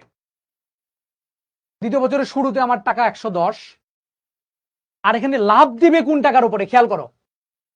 এই চক্রবৃদ্ধি সুদে যেটা হয়, লাভ দেয় কোন টাকার উপর? লাভ দেয় যে বছর হিসাব করতেছো সেই বছরের শুরুতে তোমার ব্যাংকে কয় টাকা ছিল সেই টাকার উপরে লাভ দিবে। আরেকবার বলি, এখানে লাভটা যে দিছিল 10 টাকা, এটা কোন টাকার উপরে দিছিল? সবার শুরুতে যে টাকা দিছিল সেই টাকার উপরে। তৃতীয় বছরে যাও কিন্তু ওই ব্যাংকের শুরুতে যে কয় টাকা রাখছিল তার উপরে লাভ দিছে। কিন্তু চক্রবৃদ্ধি সুদে কি করে, যে টাইম লিমিটে আমরা কাউন্ট করি, হিসাব করি, সেই বছরের শুরুতে বা সেই টাইমের শুরুতে ব্যাংকে কয় টাকা ছিল সেই টাকার উপরে লাভ দেয়। অর্থাৎ এখানে দেখতে পাচ্ছি দ্বিতীয় বছরের শুরুতে আমার ব্যাংকে কিন্তু ছিল 110 টাকা, আমাকে কিন্তু এখানে লাভ দেবে এই 110 টাকার উপরে। অর্থাৎ এখানে আমাকে লাভ দেবে 110 টাকার 10%, অর্থাৎ 11 টাকা লাভ দেবে। 110 টাকার 10% মানে আমাকে লাভ দেবে 11 টাকা। তার মানে আমার ব্যাংকে টাকা হয়ে যাবে 110 আর 11 121 টাকা। ওকে, তৃতীয় বছর শেষে কি হবে? দ্বিতীয় বছরের শেষে আমার ব্যাংকের অ্যাকাউন্টে 121 টাকা। দ্বিতীয় বছরের শেষ যে কথা, তৃতীয় বছরের শুরু কিন্তু একই কথা। তাহলে তৃতীয় বছরের শুরুতে আমার ব্যাংকে 121 টাকা ছিল, এটা হচ্ছে আসল। লাভ দেবে কার উপরে? এই 121 টাকার 10% আমাকে সে লাভ দেবে। 121-এর 10%। তার মানে এটা কত? 121-এর 10% মানে 12.1 টাকা। তার মানে আমাকে এখানে লাভ টোটাল হবে কত? 121 আর 12 133.1 টাকা। সরল মুনাফাতে হিসাব করা হয় প্রতি বছর যতদিনই তুমি রাখো না কেন, ব্যাংকের শুরুতে যে টাকা রাখবা সেই টাকার উপরে তোমাকে অলওয়েজ লাভ দেবে। কিন্তু চক্রবৃদ্ধিতে কি করা হয়? যে টাইম লিমিট আমি কাউন্ট করতেছি সেই টাইম লিমিটের শুরুতে আমার ব্যাংকে যে টাকা ছিল সেই টাকার উপর আমি লাভ পাবো। ঠিক আছে? তাহলে খেয়াল করে দেখো, তুমি মাত্র 100 টাকা রাখছো ব্যাংকে, 3 বছর গেছে জাস্ট ব্যাংকে। কয় বছর? 3 বছর। সরলে হয়েছে 130 আর চক্রবৃদ্ধিতে হয়েছে 133। তার মানে এখানে পার্থক্য কতটুকু? পার্থক্য হচ্ছে 3.1 টাকা। তার মানে মাত্র 100 টাকা ব্যাংকে রাখলে দুইটা জাস্ট কথার পার্থক্য করে দিলেই 3 বছর পরে 3.1 টাকা হয়। যদি তুমি 1 কোটি টাকা রাখতা ব্যাংকে, কয় কোটি? 1 কোটি টাকা রাখতা, তাহলে চিন্তা করো এই গ্যাপটা কতটুকু হয়ে যেত। ব্যাংক এই খেলাই খেলে অলওয়েজ। ব্যাংক যখন তোমার থেকে টাকা নেবে, ঠিক আছে, তোমার থেকে যখন টাকা নেবে তখন সে সরল মুনাফা হারে তোমাকে ঋণ দেবে, মানে লাভটা দেবে। তোমাকে লাভ দিবে কিন্তু সে সরল মুনাফা হারে। মানে তুমি যদি ব্যাংকে টাকা রাখো তাহলে সরল মুনাফা হারে তোমাকে লাভ দিবে সে। কিন্তু ওই টাকা নিয়ে যে যখন সে ইনভেস্ট করবে কারো কাছে, কেউ যদি ব্যাংক থেকে লোন নেয়, ইনভেস্ট যখন করবে ইনভেস্টের সময় সে চক্রবৃদ্ধি হারে করে। এটা হচ্ছে ব্যাংকের নর্মাল নিয়ম, নাহলে তো তার লাভ হইতো না। সে কিভাবে আলটিমেটলি বিজনেস করবে? কে যেন বলছিল চক্রবৃদ্ধি বুঝি না, এখন কি বুঝতে পারছো? যারা বোঝো নাই, জাস্ট একটা কথা মনে রাখবা, সরল মুনাফার ক্ষেত্রে একদম শুরুতে অ্যাকাউন্টের শুরুতে যে টাকা রাখো সেই টাকার উপরে লাভ দেয়। আর চক্রবৃদ্ধিতে যে টাইম লিমিট কাউন্ট করতেছো সেই টাইম লিমিটের শুরুতে ব্যাংকে যে টাকা ছিল, মানে বছর অন্তর যদি কাউন্ট করে তাহলে ওই বছরের শুরুতে যে টাকা ছিল সেই টাকার উপরে লাভ। ঠিক আছে? ওকে, আমরা ম্যাথে চলে যাই। এটা আমরা করে ফেলছি। এখানে একটা অঙ্ক দেখতে পাচ্ছি, শতকরা বার্ষিক 60 টাকার মুনাফায় 650 টাকার 6 বছরের মুনাফা কত? ঝটপট আমাকে করে ফেলে দাও। এখন এখানে কিন্তু বলা নাই এটা কি সরল মুনাফা নাকি চক্রবৃদ্ধি মুনাফা। কিছু যদি বলা না থাকে সরল ধরে নিবা, কিছু বলা না থাকলে সরল মুনাফা ধরে নিবা। ঝটপট অ্যান্সার দিয়ে দাও, কয় টাকা হবে? হ্যাঁ অবশ্যই, তাড়াতাড়ি দেন, এত লেট করেন কেন? পোল আসার সাথে সাথে দিয়ে দিবেন। আনসার দিছে না? দেখো পোল লঞ্চ হয়ে গেছে, পোলের অ্যান্সারটা একটু ঝটপট দিয়ে দাও, 30 সেকেন্ড টাইম দিব।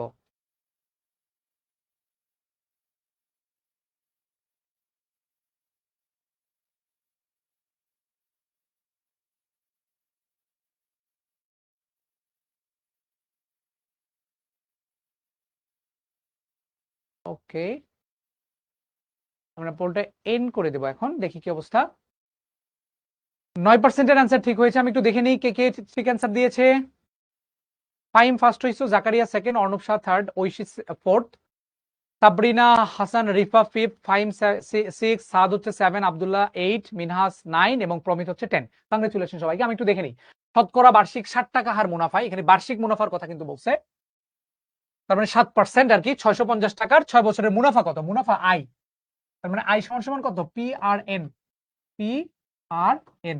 তাহলে এখানে বলো পি কে 650 টাকা, এটা হচ্ছে পি এর মান, আর 6 বছর এটা হচ্ছে এন এর মান। আর এখানে আর এর মান কত হবে? আর এর মান হচ্ছে 7%। 7% মানে হচ্ছে 7/100 আর কি। হ্যাঁ, তাহলে দেখি কত আসে। পি এর মান হচ্ছে 650 টাকা, আর এর মান হচ্ছে 7%, আর এন এর মান কত? এন এর মান হচ্ছে 6 বছর। ক্যালকুলেশন করে দেখো কত আসে। হ্যাঁ, 0 0 কাটা, তারপরে যেটা আছে 65 গুণন 7 গুণন 6/10, 65 গুণন 7 গুণন 6, 273 টাকা। হ্যাঁ, 273, 273 ইজ দ্য অ্যান্সার, অর্থাৎ এ নাম্বার হচ্ছে অ্যান্সার। হ্যাঁ, 273, 273। ওকে, ঠিক আছে। তারপরে আবার একটা দেখি, 5% আর মুনাফায় 8,000 টাকার 3 বছরের সরল মুনাফা চক্রবৃদ্ধি মুনাফার পার্থক্য নির্ণয় করো। পারবা কিনা বলো? 5% হার মুনাফা, এখানে বছর বলছো তাহলে এটা বার্ষিক কথাটা লেখা উচিত ছিল, না লিখলে ধরে নিবা বার্ষিক। এটা পারবা কিনা আমাকে একটু জানাও, এটা পারবা কিনা আমাকে একটু জানাও। পার্থক্য কয় টাকা হবে, পারবা কিনা? চক্রবৃদ্ধি মুনাফা বের করবা, সরল মুনাফা বের করবা। চক্রবৃদ্ধি মুনাফার ফর্মুলা কি? পি ইন্টু 1+r তারপর n মাইনাস পি, এটা হচ্ছে চক্রবৃদ্ধি মুনাফা। আর সরল মুনাফা হচ্ছে পি আর এন। এটা থেকে এটা বাদ দিয়ে দিবা, মান বের চলে আসবে। পারবা কিনা? ইয়েস পারবো, আমি সব লিখে দিয়েছি, জাস্ট তুমি মান বসাবা, এটাই হচ্ছে তোমার কাজ। HW এটা। হ্যাঁ, পরের অঙ্কে চলে যাই। আরেকটা পোল দেখতে পাচ্ছি 3% হার মুনাফায় 10,000 টাকার 3 বছরের জন্য বিনিয়োগ করা হলে চক্রবৃদ্ধি মুনাফা কত? দেখি এটাও করে ফেলো তোমরা, একটু ঝটপট করে ফেলো দেখি। চক্রবৃদ্ধি মুনাফা এগুলো তোমরা 7-8 পড়ে আসছো, এখন তোমাদের মনে আছে কিনা একটু দেখা হোক। 9-এও পড়ছো তোমরা, ক্লাস 10-এ আবার পড়তেছো, 7-8 থেকে পড়ে আসতেছো। সরল মুনাফা, চক্রবৃদ্ধি মুনাফা আমি ক্লিয়ার করে দেওয়ার ট্রাই করছি যে দুটার বেসিক পার্থক্য কি। ফর্মুলাগুলো তো তোমরা জানোই, আসলে না জানলে একটু বই থেকে দেখে নিবা একবার, তাইলে মনে পড়বে। আমি লিখেই দিছি, পরীক্ষা এগুলোই বেশি আসে। মুনাফা কত, তারপরে মুনাফা আসল কত সরলের ক্ষেত্রে, চক্রবৃদ্ধির ক্ষেত্রে। এখানে কিন্তু বলেই দিছে চক্রবৃদ্ধি মুনাফা, হ্যাঁ ওরা ওরা কিন্তু নির্দিষ্ট করে এখানে বলেই দিছে। চক্রবৃদ্ধি মুনাফার ফর্মুলা কি? ও আচ্ছা, পোল এন্ড করে দেন, কি অবস্থা ওদের দেখি।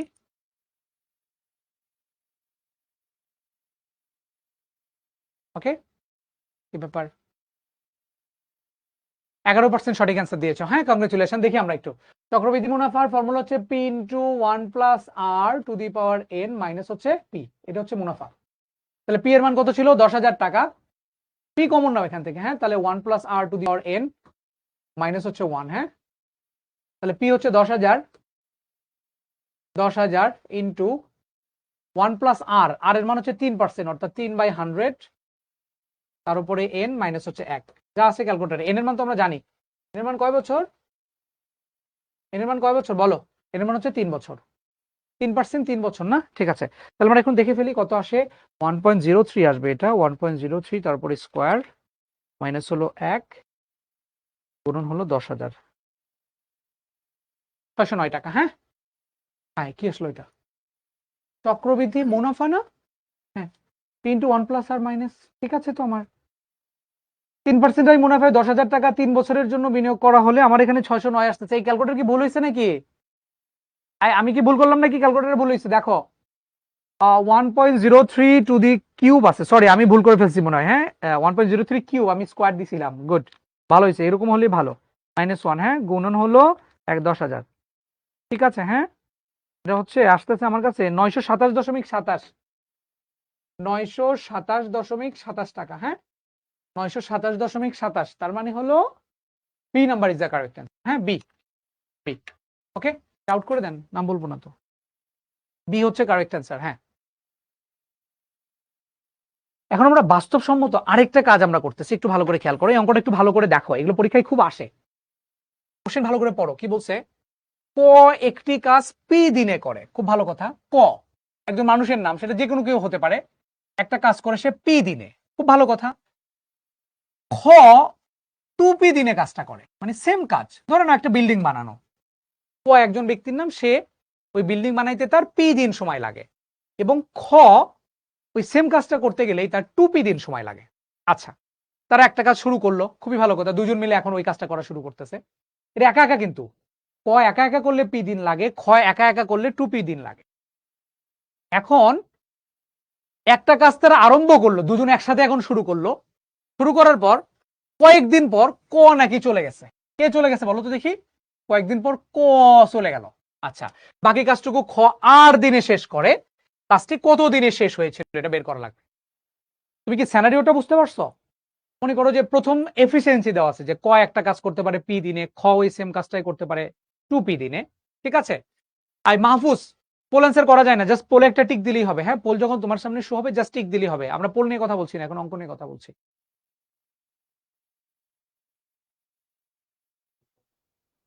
আচ্ছা, যারা একটা কথা বলছে, যারা ল্যান্ডস্কেপ মোডে ভিডিও দেখতেছো, হ্যাঁ ল্যান্ডস্কেপ মানে এরকম পাতাল্লা করে দেখতেছো ফোনটা, যখন পোলের অ্যান্সার দিবা তখন ফোনটা একটু এরকম করে নিতে হবে, পোর্ট্রেট মোডে নিতে হবে, ঠিক আছে। যারা ল্যান্ডস্কেপে ভিডিও দেখতেছো, যখন পোল অ্যান্সার করবা পোর্ট্রেট মোডে নিয়ে, তারপরে পোর্ট্রেট মানে হচ্ছে খাড়া করে নিবা আর কি, পাতাল্লা করে রাখবা না, বাংলা কথা। হ্যাঁ তোমরা যখন পোলের অ্যান্সার দিবা তখন একটু খাড়া করে নিবা, পোর্ট্রেট মোডে নিবা, তাহলে তোমার জন্য ইজি হবে আর কি, নাইলে মনে হয় মেবি পারবা না ল্যান্ডস্কেপ মোডে রাখলে, এটা মাথায় রেখো একটু। আচ্ছা, যেটা বলতেছি, এক্সামে নাকি ক্যালকুলেট ইউজ করা যাবে না, যাবে রিফাতুজ্জামান, কোনো সমস্যা নাই, স্যারদের থেকে শুনে নিও, যাবে, সমস্যা নাই। ওকে, আমরা যেটা বলতেছিলাম যে কয়েকটা কাজ করতে পারে পি দিনে, খ করতে পারে সেম কাজটাই 2p দিনে। আচ্ছা, মানে এটা তাদের দুইজনের পার্সোনাল এফিসিয়েন্সি দেওয়া ছিল, কর্মদক্ষতা দেওয়া ছিল প্রথমে এই সেন্টেন্সের মাধ্যমে। তারপরে বলছে ওই কাজটা তারা একসাথে শুরু করছে, একসাথে শুরু করার পরে কিছুদিন পরে ক চলে গেছে, বাকি কাজটুকু খ একা একা কমপ্লিট করছে, ঠিক আছে। এখন বলছে যে কাজটা টোটাল কত দিনে শেষ হয়েছিল। তাহলে আমরা এখন ধরে নিই যে কাজটি কত দিনে শেষ হয়েছিল। আমি ধরে নিই। তাহলে ধরে নিই আমি সলভ করা শুরু করছি কিন্তু, হ্যাঁ? তাহলে খেয়াল করি। আচ্ছা। আমরা আমরা আমরা শুরু করে দিচ্ছি। আমি লিখে ফেলি। ধরি কাজটি মোট যেকোনো কিছু ধরে পারো টি দিন, যেহেতু সময় বা টাইমের কথা বলছে, টি দিতে পারো, ডি দিতে পারো। আমি ডি ধরে নিলাম, ডে যেহেতু, তাহলে ডি ধরে নিলাম। ডি দিনে শেষ হয়েছিল, আমি এটা ধরে নিলাম যে কাজটা মোট কয় দিনে শেষ হয়েছিল, ডি দিনে শেষ হয়েছিল। এই ডিটাই আমাকে বের করা লাগবে। মোট মানে কি, একদম শুরু থেকে শেষ পর্যন্ত টোটাল টাইম হচ্ছে ডি দিন। শুরু থেকে শেষ পর্যন্ত এই যে কোয়ার খজে একত্রে শুরু করলো, মোট কিন্তু বলছি, মোট মানে একদম শুরু থেকে শেষ পর্যন্ত হচ্ছে ডি দিন। ওকে, আচ্ছা। আমি এই অঙ্কগুলো করার ক্ষেত্রে একটা কথা তোমাদেরকে বলে দিই, এই ক করতে পারে, খ করতে পারে এতদিনে, এগুলো কাজ করার সময় প্রতিজন, এই মাহফুজ আর একবারও লিখবা না, ঠিক আছে? পোল অ্যান্সার করা যায় না, আমি অনেকবার তোমাকে অ্যান্সার দিয়েছি, তারপর আবার কেন কোশ্চেন লিখতেছো, কেন কমেন্টস করতেছো? প্লিজ, একবার একদিন বলছি একটা কমেন্টস একবার করবা, তুমি অনেকবার করছো, সেটা অ্যান্সার দিছি, তারপর এখনো লিখতে আসো, খুবই দুঃখজনক। ঠিক আছে, তাহলে যেটা বলতেছিলাম যে ক খ অঙ্ক করা, তারপরে চৌবাচ্চা ভরা একটু পরে আমরা করব, এই সকল অঙ্কের ক্ষেত্রে যেটা হয় আমাদের সেটা হলো একদিনে কে কতটুকু কাজ করতে পারে এটা বের করে নেওয়া। একদিনে বা প্রতি একক সময়ে প্রতিজন কতটুকু কাজ করতে পারে এটা বের করে নেওয়া। চৌবাচ্চার ক্ষেত্রেও তাই, 1 সেকেন্ডে বা 1 মিনিটে কতটুকু পানি ঢোকে, কতটুকু বের হয়, এটা বের করে নেওয়া। মানে একক সময় একদিনে কতটুকু করতে পারে বা একক সময়ে কতটুকু পানি ঢোকে বের হয়, এটা বের করে নেওয়া হচ্ছে মেইন কাজ। ঠিক আছে, ওকে, তাহলে আমরা করে ফেলি, চলো। তাহলে আমরা ডি এর মানটা বের করব, সি বলে এখানে কিছু নাই। হ্যাঁ, আচ্ছা, তাহলে আমি যেটা বলতেছিলাম যে এখানে কাজটি মোট ডি দিনে শেষ হয়েছিল, আমাকে কেউ কি একটু বলতে পারবা তাইলে এখানে খ কাজ করছে কতদিন, আমাকে একটু বলো। আমি আরেকবার বলি, টোটাল ধরে নিছি ডি দিন লাগছে, তারা শুরু করার পরে কিছুদিন পরে ক চলে গেছিল, ধর ওই কাজটা করতে আরো 8 দিন সময় লাগছে টোটাল। আর এই যে 8 দিন, 8 দিন লাগছে। আমাকে একটু বলো তুমি যে তাইলে খ কতদিন কাজটি করেছিল। তোমাদের কাছে আমার অ্যান্সার, মানে কোশ্চেন, খ কতদিন কাজটি করেছিল, খ কতদিন কাজটি করেছিল, কতদিন, খ কতদিন কাজটি করেছিল। একজনের আমি অ্যান্সার পাইছি এখন পর্যন্ত, ওটা কি একটু দেখেন না, ডি লিখছে একটা ছেলে, উপরে যান না। খ কতদিন করেছিল আমি এটা বলছি, অনিন্দ কুমার শুধুমাত্র বলেছে ডি দিন। আরেকবার আমি একটু বলি তোমাকে, ভালো করে শোনো। ক খ একত্রে কাজ শুরু করছে, কিছুদিন পরে ক চলে গেছে, খ কিন্তু কাজে ছিলই। তার মানে কি, খ শুরু থেকে শেষ পর্যন্ত কাজে ছিল। তোমরা আমার সাথে একমত কিনা? খ শুরু থেকে শেষ পর্যন্ত কাজে ছিল, দুজন একত্রে শুরু করছে, কিছুদিন পরে ক চলে গেছে, খর দিনে কাজ শেষ করছে। তার মানে খ কিন্তু শুরু থেকে শেষ পর্যন্ত কাজের মধ্যে যুক্ত ছিল। মানে যতদিন কাজ চলছে প্রত্যেকটা দিন, সব দিনগুলোতেই খ কাজটা করেছিল। তাহলে খ কিন্তু কাজ করছে ডি দিন, খ কাজ করছে ডি দিন, খ কাজ করেছে ডি দিন, ডি দিন, ডি দিন, শুধু ডি। ক করছে কতদিন এটা তুমি বলতে পারো। তাহলে টোটাল ছিল ডি, কিছুদিন পর ক চলে গেছে, খ একাকি করছে 8 দিন, তাহলে ক কতদিন ছিল, ডি মাইনাস 8 দিন। টোটাল হচ্ছে ডি, কিছুদিন পরে ক চলে গেল, খ করলো 8 দিন, আর তাহলে ক করছিল কতদিন, ওই ডি এর থেকে আর বিয়োগ হয়ে যাবে। এটা বোঝো কিনা দেখো, তাইলে খ করেছে ডি দিন, বা খ কাজ করেছে, লেখো খ কাজ করেছে ডি দিন। এইটা খুব গুরুত্বপূর্ণ জিনিস, টোটাল কাজ করতে টাইম লাগছে ডি দিন, খ যেহেতু শুরু থেকে শেষ পর্যন্ত ছিল, তার মানে খ কাজ করছে হচ্ছে ডি দিন, ডি দিন সে কাজ করছে। আর ক কাজ করছে তাহলে কতদিন, টোটাল ডি দিনের থেকে 8 দিন কিন্তু ক ছিল না, 8 দিন শুধু খ ছিল, তাহলে ক কাজ করছে হচ্ছে ডি মাইনাস 8 দিন। এইটা বুঝলা কিনা এটা আগে বলো, এইটুকু বুঝতে পারলে অঙ্ক শেষ। খ করছে টোটাল দিন অর্থাৎ ডি দিন, আর ক করছে হচ্ছে ডি মাইনাস 8 দিন, কারণ 8 দিন ক ছিল না, খ একা একা কাজ করছিল। আচ্ছা, এখন তুমি যেটা করবা, ওই যে প্রতিজন একদিন কয়তে করে মানে কতটুকু কাজ করছে এটা বের করে নেওয়া। তাহলে খেয়াল করো, পি একটি কাজ পি দিনে করে, তাহলে লিখে ফেলো ক পি দিনে করে একটি কাজ, পি দিনে করে একটি কাজ, তাইলে ক একদিনে করে কতটুকু কাজ, এইটা বের করে নিতে হয়। এটা খুব গুরুত্বপূর্ণ, একদিনে কতটুকু কাজ করে। পি দিনে করে একটা, তাহলে একদিনে করবে 1/p অংশ কাজ লিখবে।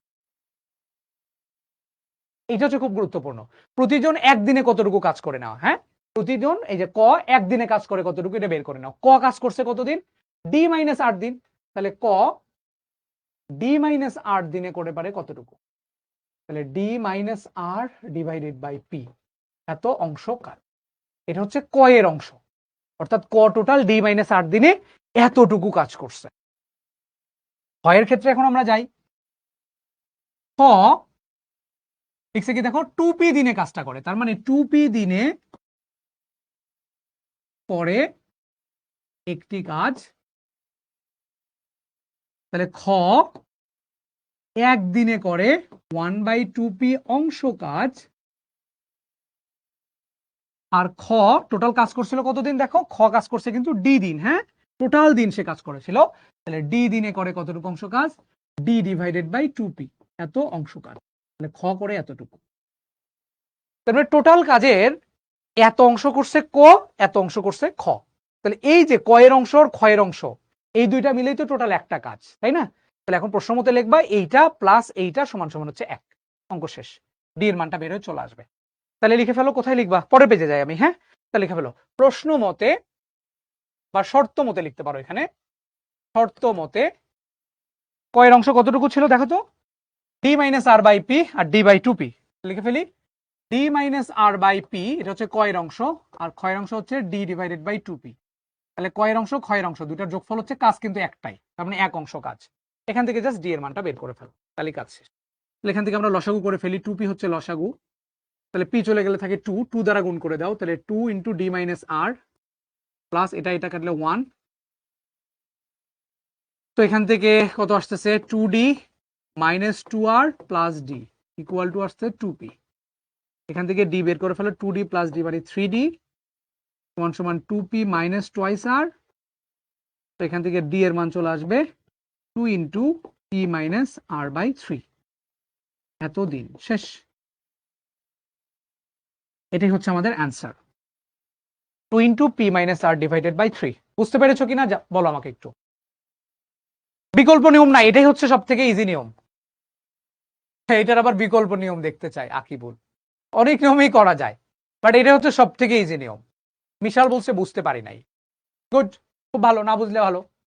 এইটুকু তো বুঝছো, ক করছে ডি মাইনাস আর, খ করছে ডি দিন। তারপরে লেখো প্রতিজন একদিনে কতটুকু কাজ করে, ক পি দিনে করে একটা, একদিনে করে 1/p, তাইলে ক কাজ করছে ডি মাইনাস আর দিনে করে কতটুকু, এতটুকু। খ 2p দিনে করে একটা, একদিনে কতটুকু করে, এটা তো বের করতেই হবে। তাহলে খ কাজ করছিল ডি দিন, ডি দিনে কতটুকু করে এটা বের করে নিবা। মানে মনে রাখবা প্রতিজন একদিনে কতটুকু করে এটা বের করবা, আর প্রতিজন কয়দিন করে কাজ করছে ওই কয়দিনে কতটুকু করে এটা বের করে নিবা। তাহলে এই অংশর এই অংশ, কয়ের অংশর ক্ষয়ের অংশর যোগফল হচ্ছে 1, তাহলে কয়ের অংশর ক্ষয়ের অংশর যোগফল 1, এখান থেকে ডি এর মানটা বের করে ফেলবে। ঠিক আছে, ওকে, খুবই সিম্পল একটা ম্যাথ, খুবই সিম্পল একটা ম্যাথ।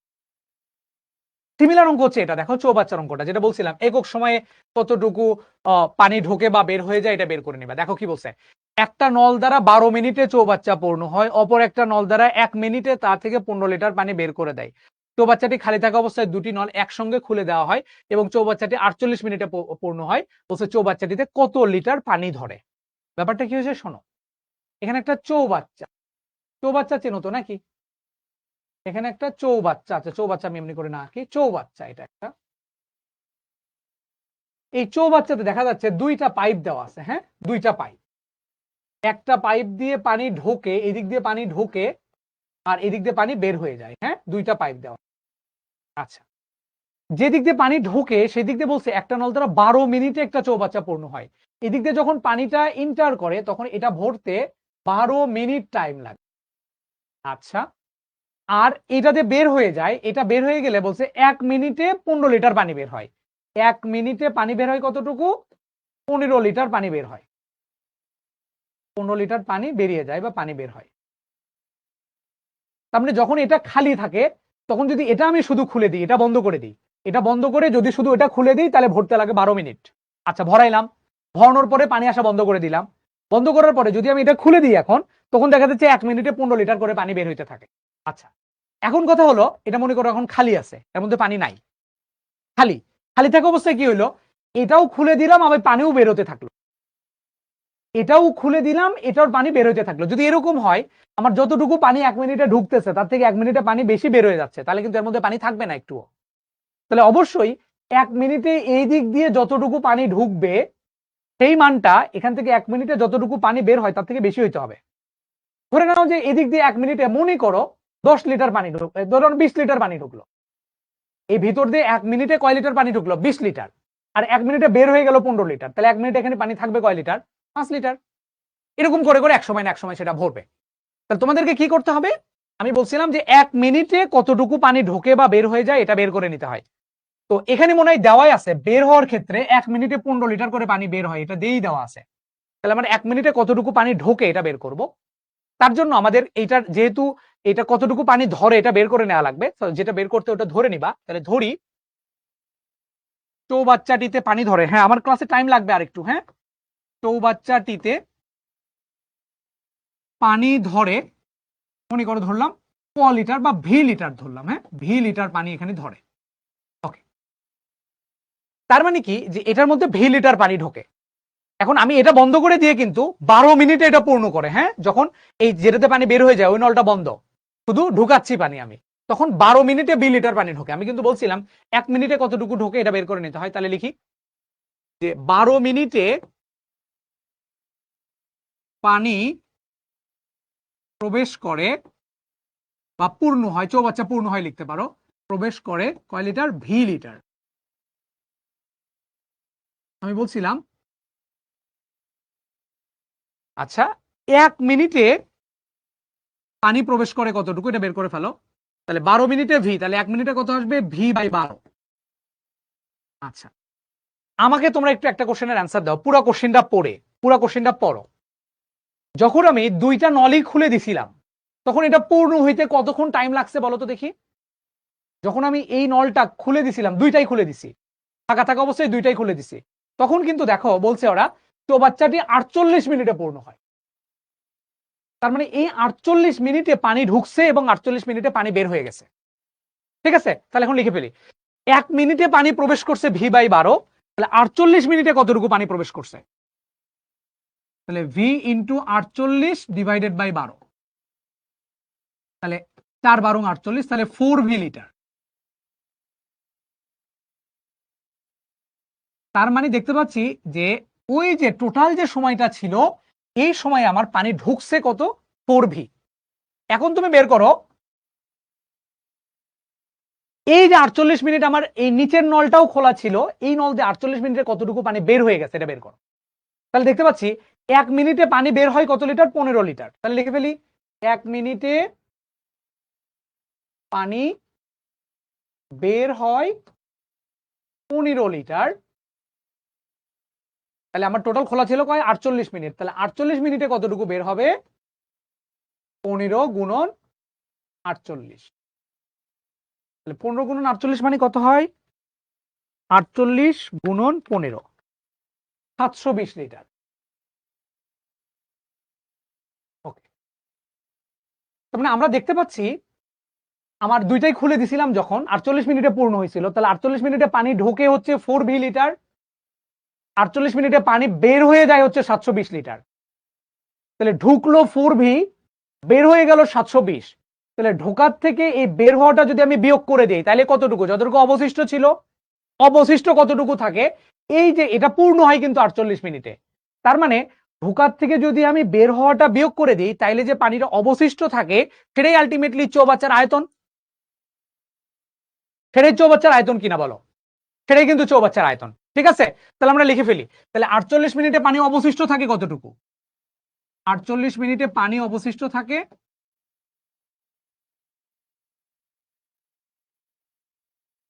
48 মিনিটে পানি ঢোকে হচ্ছে 4V আর বের হয়ে যায় হচ্ছে 720 এত লিটার। তাহলে 48 মিনিটে যেটা আমার অবশিষ্ট থাকে সেটাই তো আলটিমেটলি আমার চৌবাচ্চার আয়তনের সমান। তাহলে এই 4V মাইনাস 720 যেটা, এটা হচ্ছে কার সমান হবে? ভি এর সমান হবে। তাহলে লিখে ফেলে এখন শর্ত মতে যতটুকু অবশিষ্ট ছিল 720 না, যতটুকু অবশিষ্ট ছিল তার থেকে যদি আমরা এই অবশিষ্টটাই হচ্ছে কার সমান? ভি এর সমান, ঠিক আছে? ভি এর সমান। তাহলে 4V মাইনাস ভি 3V সমান সমান হচ্ছে 720। তাহলে ভি এর মান হচ্ছে 720 ডিভাইডেড বাই 3, 3 24 72, 240 লিটার। শেষ। 240 লিটার। আরো অনেকভাবে করা যেত, এটা একটা প্রসেস। এগুলো তুমি যেভাবে চিন্তা করবে এইভাবে করতে পারবা। বুঝতে পেরেছ? 180 না 240 হয়? এই এই আমার এরকম আসে কেন? 4 12 48, 4V থেকে 720 বাদ দিলে থাকে ভি। ভি হ্যাঁ 3 24 72, 240 লিটার আসে বাবা, 180 না তো, 240 আসে, 240 আসে অ্যান্সার, 240 লিটার। ঠিক আছে? আবার আবার হচ্ছে নরমাল কি 1 মিনিটে কতটুকু ঢোকে 1 মিনিটে কতটুকু বের করা মানে বের হয়ে যায় এটা ধরে নিবা। তাহলে 1 মিনিটে ঢোকে ভি বাই 12, কিন্তু আমার পানি ঢুকছিল টোটাল 48, তাহলে 48 মিনিটে ঢোকে কত? 4V, এবং 48 মিনিটে বের হয় কত? 720। তাহলে ঢোকার থেকে বের হওয়াটা বাদ দিলে তো অবশিষ্ট, তাহলে ঢুকছিল 4V, বের হয়েছিল 720, তাহলে অবশিষ্ট থাকে এতটুকু। অবশিষ্ট যতটুকু ছিল সেটা দিয়েই তো চৌবাচ্চা ভরছে, তাহলে অবশিষ্টটা হচ্ছে চৌবাচ্চার আয়তনের সমান, হ্যাঁ ভি এর সমান। তাহলে ওই 4V মাইনাস 720 কে আমরা জাস্ট ভি করে দিব, তাহলে আমাদের ভি এর মান 440 চলে আসবে। ঠিক আছে? ওকে, পরের ম্যাথে চলে যাই। এটা একটা ভালো পোল কোশ্চেন দিছে, দেখি আমরা এই পোলের আনসারটা দিই। আমার হয়তো বা 10 মিনিট টাইম লাগবে, হ্যাঁ আমার হয়তোবা আর 10 মিনিট টাইম লাগবে, আমার হয়তোবা আর 10 মিনিট টাইম লাগবে, হাই হাই, আমার হয়তোবা আর 10 মিনিট টাইম লাগবে। আচ্ছা একটা অঙ্ক, ঠিক আছে, আমার আর 10 মিনিট টাইম লাগবে, হ্যাঁ 10 মিনিটে শেষ করে দিব। ওকে,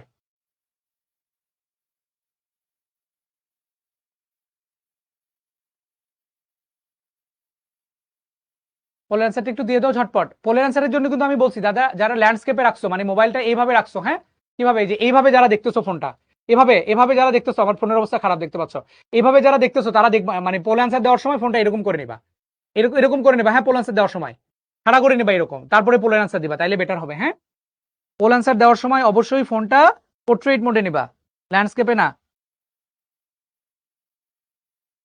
এটা কিন্তু খুবই মজার একটা অঙ্ক, দেখো মাদ্রাসা বোর্ড 20-এ আসছে এটা, হ্যাঁ খুবই গুরুত্বপূর্ণ ম্যাথ আমার কাছে মনে হয় এই টাইপের অঙ্ক, নর্মাল কমন সেন্স।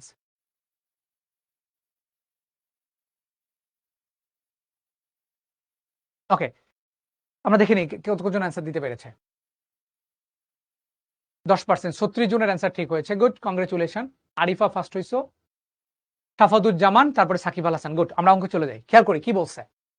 একটি কলমের প্রকৃত মূল্যের 20% কমিশনে 48 টাকায় ক্রয় করা হলো, কলমের প্রকৃত মূল্য কত? মানে কলমের দাম যা, সেখানে তোমাকে 20% ডিসকাউন্ট দিছে।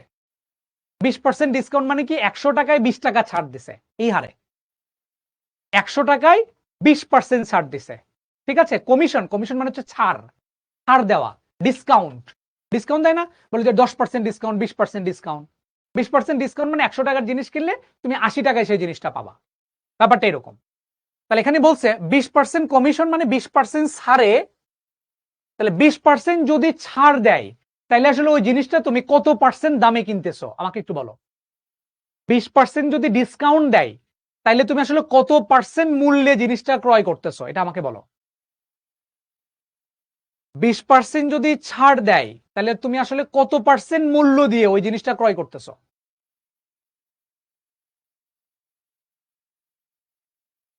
80%, গুড, 80%, তাহলে অঙ্ক শেষ। তার মানে এখানে বোঝা যাচ্ছে এই যে 48 টাকায় তুমি ক্রয় করছিলে, এই 48 টাকা হচ্ছে 80%-এর দাম, তুমি 20% ডিসকাউন্টে 48 টাকা দিয়ে কিনছো। তাহলে 20% যদি তুমি ডিসকাউন্ট চলে যায় তাহলে তুমি কত অ্যামাউন্ট পে করতেছো? 80%-এ পে করতেছো। তাহলে 80%-এর দাম হলো 48 টাকা, 100%-এর দাম কত সেটা হচ্ছে প্রকৃত মূল্য, দ্যাটস ইট। তাহলে এই যে 48 টাকা তুমি 48 টাকা দিয়ে যে কিনছো, এই 48 টাকা হচ্ছে 80%-এর দাম, কিন্তু প্রকৃত মূল্য তো ছিল আসলে 100 টাকা। সেখান থেকে না তুমি 20% ডিসকাউন্ট পাইছো, তাহলে প্রকৃত মূল্য হচ্ছে 100% আর কি। তাহলে যে 48 টাকা দিয়ে কিনলা, এই 48 টাকা হচ্ছে 80%-এর দাম। তাহলে লিখে ফেলি 80%-এর দাম 48 টাকা। তাহলে 100%-এর দাম কত? তাহলে 1%-এর দাম কত? 48/80%। তাহলে 100%-এর দাম কত? 100%-এর দাম মানে হচ্ছে প্রকৃত দাম। তাহলে 48 গুণন 100% ডিভাইডেড বাই হচ্ছে 80%। তাহলে এখানে দেখো পার্সেন্ট আউট হয়ে যায়, পার্সেন্ট নিয়ে কোনো কাহিনী নাই। এই পার্সেন্ট আউট হয়ে গেল, এখান থেকে 0 কাটা চলে গেল, এখান থেকে মানটা বের করে ফেলবো। 48 গুণন 10/8 কত আসে? 60 আসে নাকি? দেখো তো, 48 গুণন 10/8, হ্যাঁ 60 আসবে। 60 টাকা, হ্যাঁ 60 টাকা। তার মানে প্রকৃত দাম ছিল আসলে ওই জিনিসের 60 টাকা। কয় টাকা? 60 টাকা আসলে দাম ছিল। তুমি 20% ডিসকাউন্ট পাইছো। 20% ডিসকাউন্ট মানে কত? 60-এর 20% ডিসকাউন্ট পাইছো। তাহলে 6 দুগুণ 12 টাকা ডিসকাউন্ট পাইছো। ডিসকাউন্ট পেয়ে তুমি কিনছো সেটা 48 টাকা দিয়ে। বুঝতে পেরেছো কিনা বলো? এটা এমসিকিউ এ কিভাবে করবে? এই যেভাবেই করবা। 80%-এর দাম হচ্ছে 48 টাকা, 100-এর দাম কত? আনসারই এটাই করা যায়। এটাই ক্যালকুলেটরে করা যায় না স্যার, এটাই তো ক্যালকুলেটরে করলা রে বাবা। 80%-এ 48, 100%-এ কত? এটা কি খুব বড় নাকি? এমসিকিউ এর জন্য এভাবেই করবা, ঠিক আছে? 80%-এর দাম 48, 100%-এর দাম কত? পরের ম্যাথে আমরা যাই। স্রোতের অনুকূল আর প্রতিকূল বুঝি তো আমরা নাকি? অনুকূল প্রতিকূল বুঝি কিনা? অনুকূল প্রতিকূল বুঝি কিনা? আচ্ছা কোথায় গেলাম আমি? আচ্ছা এখানে। অনুকূল প্রতিকূল বুঝি কিনা? স্রোত যেদিকে যাচ্ছে, স্রোত যদি এদিকে যায়, নৌকাও যদি সেম দিকে যায়, এটাকে বলা হয় অনুকূল। স্রোতের বেগ, নৌকার বেগ যদি একই দিকে হয় তাহলে সেটা অনুকূল। স্রোতের বেগ ধরে নিলাম ইউ, নৌকার বেগ ধরে নিলাম ভি, তাহলে অনুকূলে বেগ হয় যোগফল। স্রোতের অনুকূলে বেগ কত? অনুকূলে টোটাল বেগ হলো স্রোতের বেগ আর নৌকার বেগের যোগফল। স্রোতের বেগ আর নৌকার বেগের যোগফল হচ্ছে অনুকূলে বেগ, কারণ ডিরেকশন দুটো সেম জিনিস। আর যদি এরকম হয় স্রোত যাচ্ছে এই দিকে, স্রোতের বেগ হচ্ছে ইউ, আর নৌকা যাচ্ছে হচ্ছে তার উল্টা দিকে, মানে এই দিকে যাচ্ছে নৌকা, নৌকার বেগ হচ্ছে ভি, এটাকে বলা হয় প্রতিকূল। মানে দুইটা ডিরেকশন যদি বিপরীত হয় তখন সেটা হচ্ছে প্রতিকূল। আর প্রতিকূলে বেগ কত? প্রতিকূলে বেগ হচ্ছে দুইটার বিয়োগফল। জাস্ট এটা মনে রাখলেই হয়। প্রতিকূলে বেগ হচ্ছে নৌকার বেগ বড় হয়, নৌকার বেগের থেকে স্রোতের বেগ বিয়োগ করতে হয়। নৌকার বেগ মাইনাস স্রোতের বেগ। অনুকূল মানে হচ্ছে একই দিকে, সো যোগ করে দিব। প্রতিকূল মানে হচ্ছে ভিন্ন দিক, সো বিয়োগ করে দিব। বিয়োগ মানে হচ্ছে নৌকা মাইনাস স্রোত, নৌকারটা সবসময় বড় ধরে নিতে হবে। নৌকার বেগের থেকে স্রোতের বেগটা বিয়োগ করে দিবা। বুঝতে পেরেছো এখন? কে যেন বলতেছিল বুঝি নাই, না বাইয়া। আশা আক্তার বলছে না বাইয়া, মানে ও বোঝে না। ওর মাথায় বেল ফেলতে হবে 4টা কইরা, সকালে 2টা বিকালে 2টা। হ্যাঁ, অনুকূল প্রতিকূল এখন বুঝেছো? আশা বলো, ঠিক আছে? আনসারের জন্য সবাই দোয়া করবা। আনসারি নাকি একটু অসুস্থ, ওর জন্য সবাই দোয়া করো। শুধু আনসারের জন্য না, সবাই সবার জন্য দোয়া করবা যেন সবাইকে আল্লাহ তাআলা সুস্থ রাখেন। হ্যাঁ, ঠিক আছে, ওকে। তাহলে আমরা অনুকূল মানে একই দিক, যোগফল হবে বেগটা অনুকূলে বেগ, আর প্রতিকূল মানে হচ্ছে ভিন্ন দিক, বিয়োগফল হবে কিন্তু নৌকা মাইনাস স্রোত হবে অলওয়েজ। ঠিক আছে, আমরা অঙ্ক করি, চলো কি বলছে। একজন মাঝি স্রোতের প্রতিকূলে পি ঘন্টায় ডি কিলোমিটার যেতে পারে এবং স্রোতের অনুকূলে ওই পথ যেতে কিউ ঘন্টা সময় লাগে। স্রোতের বেগ আর নৌকার বেগ কত? তাহলে লিখে ফেলি আমরা। ধরি স্রোতের বেগ আর নৌকার বেগ বের করতে বলছে, যা বের করতে বলে সেটা ধরে নিতে হয়। ধরি স্রোতের বেগ ইউ কিলোমিটার পার ঘন্টা, যেহেতু এখানে বলছে ঘন্টায় কিলোমিটার, তাহলে বেগের ইউনিট হচ্ছে কিলোমিটার পার ঘন্টা, মানে দূরত্ব বাই সময় আর কি। যারা সায়েন্সে পড়ো তারা এগুলো জানো, ফিজিক্সে পড়ে আসছো, দূরত্ব বাই সময় হচ্ছে বেগ। এবং নৌকার বেগ ধরে নাও, নৌকার বেগ কত? ভি, কিলোমিটার পার ঘন্টা। ওকে, এখন আমাদেরকে বলছে শ্রুতির প্রতিকূলে বেগ, তাহলে লিখে ফেলি প্রতিকূলে বেগ। প্রতিকূলে বেগ আমরা কত জানি? নৌকা মাইনাস স্রোত, ঠিক আছে? প্রতিকূলে বেগ মানে হচ্ছে নৌকা মাইনাস স্রোত। প্রতিকূল মানে কি? দুইটা ডিরেকশন বিপরীতমুখী, তাহলে নৌকার বেগ মাইনাস স্রোতের বেগ, এটা হচ্ছে প্রতিকূলে বেগ। আর অনুকূলে বেগ কত? অনুকূলে বেগ হচ্ছে দুইটার যোগফল ভি প্লাস ইউ। আচ্ছা, এখন প্রশ্ন মতে লিখে ফেলি। বেগ মানে কি এটা তো জানো তুমি, বেগ মানে হচ্ছে দূরত্ব বাই সময় নাকি? আচ্ছা, প্রশ্ন মতে লিখে ফেলি, খেয়াল করি এখন। প্রশ্ন মতে প্রতিকূলে বেগ কোনটা ছিল? ভি মাইনাস ইউ, এটা ছিল প্রতিকূলে বেগ। এটা সমান সমান কত? দূরত্ব বাই বেগ। আচ্ছা সরি, দূরত্ব বাই সময় আর কি, বেগ যেহেতু এটা। তাহলে ভি মাইনাস ইউ এটার মান কত? এটা যেহেতু একটা বেগ, বেগ মানে হচ্ছে দূরত্ব বাই সময়। প্রতিকূলের জন্য কি বলছে বলো? প্রতিকূলে পি ঘন্টায় যায় ডি দূরত্ব, তাহলে দূরত্ব হচ্ছে ডি আর টাইম হলো পি। তাহলে এখান থেকে লিখতে পারি আমরা ভি মাইনাস ইউ সমান সমান ডি বাই পি। এটা বুঝেছো কিনা আমাকে একটু জানাও। প্রতিকূলে বেগ হচ্ছে ভি মাইনাস ইউ, দুটার বিয়োগ ফল। আর বেগ বের করলাম একবার, দুটা বিয়োগ করে আরেকবার বেগ বের করব দূরত্ব বাই টাইম থেকে। দূরত্ব বাই টাইম থেকে, দূরত্ব হচ্ছে ডি, টাইম হলো পি, তাহলে ডি বাই পি। বোঝা গেছে কিনা এটা একটু আমাকে জানাও। প্রতিকূলে বেগটা বুঝেছো কিনা? প্রতিকূলে বেগটা বুঝেছো কিনা? বোঝে নাই, বোঝে নাই জাহিদুল নাকি বোঝে নাই? ওকে গুড, জাহিদুল তুমি বোঝো নাই। প্রতিকূলে বেগ মানে একটু আগে বলে দিয়ে আসলাম যেটা, প্রতিকূলে বেগ মানে হচ্ছে দুইটার বিয়োগফল। বিয়োগফল মানে কি? নৌকা মাইনাস স্রোত, তাহলে ভি মাইনাস ইউ। বেগ মানে কি? বেগ মানে দূরত্ব বাই সময়, এটা জানো কিনা? দূরত্ব বাই সময়, তাহলে প্রতিকূলের জন্য দূরত্ব কত? D kilometre. আর প্রতিকূলের জন্য সময় কত? পি ঘন্টা। তাহলে দূরত্বকে সময় দ্বারা ভাগ করো, দূরত্ব ছিল ডি, সময় ছিল পি। এটা হচ্ছে প্রতিকূল। আচ্ছা, তাহলে আমাকে একটু বলো তো অনুকূলে বেগ কত হবে? দেখি বলতে পারো কিনা আমাকে কেউ একটু বলো তাহলে। এটা হচ্ছে 1 নাম্বার, তাহলে অনুকূলে বেগ কত হবে? অনুকূলে বেগ ছিল ভি প্লাস ইউ, এটা সমান সমান কত আসবে? আবার ভি প্লাস ইউ, অনুকূলে বেগ মানে এখানেও দূরত্ব বাই সময়, মানে অনুকূলে দূরত্ব ডিভাইডেড বাই সময়। তাহলে অনুকূলের ক্ষেত্রে কি বলেছিল দেখো, স্রোতের অনুকূলে ওই পথ মানে ডি দূরত্ব, হ্যাঁ ডি কিলোমিটারই, কিন্তু ওই পথ মানে ওই যে আগে যে পথটা বলছিল ডি কিলোমিটার, যেতে কিউ ঘন্টা লাগে, তাহলে দূরত্ব হচ্ছে ডি, টাইম হলো কিউ। তাহলে এখান থেকে লিখতে পাচ্ছি ভি প্লাস ইউ সমান সমান হচ্ছে ডি বাই কিউ। এটা হচ্ছে 2 নাম্বার ইকুয়েশন। ঠিক আছে, এখন 1 আর 2 সলভ করে ভি আর ইউ বের করে ফেলবা। তাহলে 1 প্লাস 2 করো, 1 প্লাস 2 করে একটা কি ছিল? ভি মাইনাস ইউ সমান সমান D by P, V plus U D by Q. দুটা যোগ করে দাও, যোগ করলে ইউ কাটা চলে যাচ্ছে, 2 ভির মানটা তুমি পেয়ে যাচ্ছ D by P plus D by Q. তাহলে এখান থেকে ভি এর মান চলে আসতেছে কত? পি কিউ হলো লসাগু, ডি কমন গেলে এটা ক্যালকুলেশন করবা, পি প্লাস কিউ, আর এখানে নিচে আসতেছে 2। এটা হচ্ছে ভি এর মান। হ্যাঁ, ইউনিটটা লিখবা এত কিলোমিটার পার ঘন্টা, যেহেতু বেগ বলছে এত কিলোমিটার পার ঘন্টা।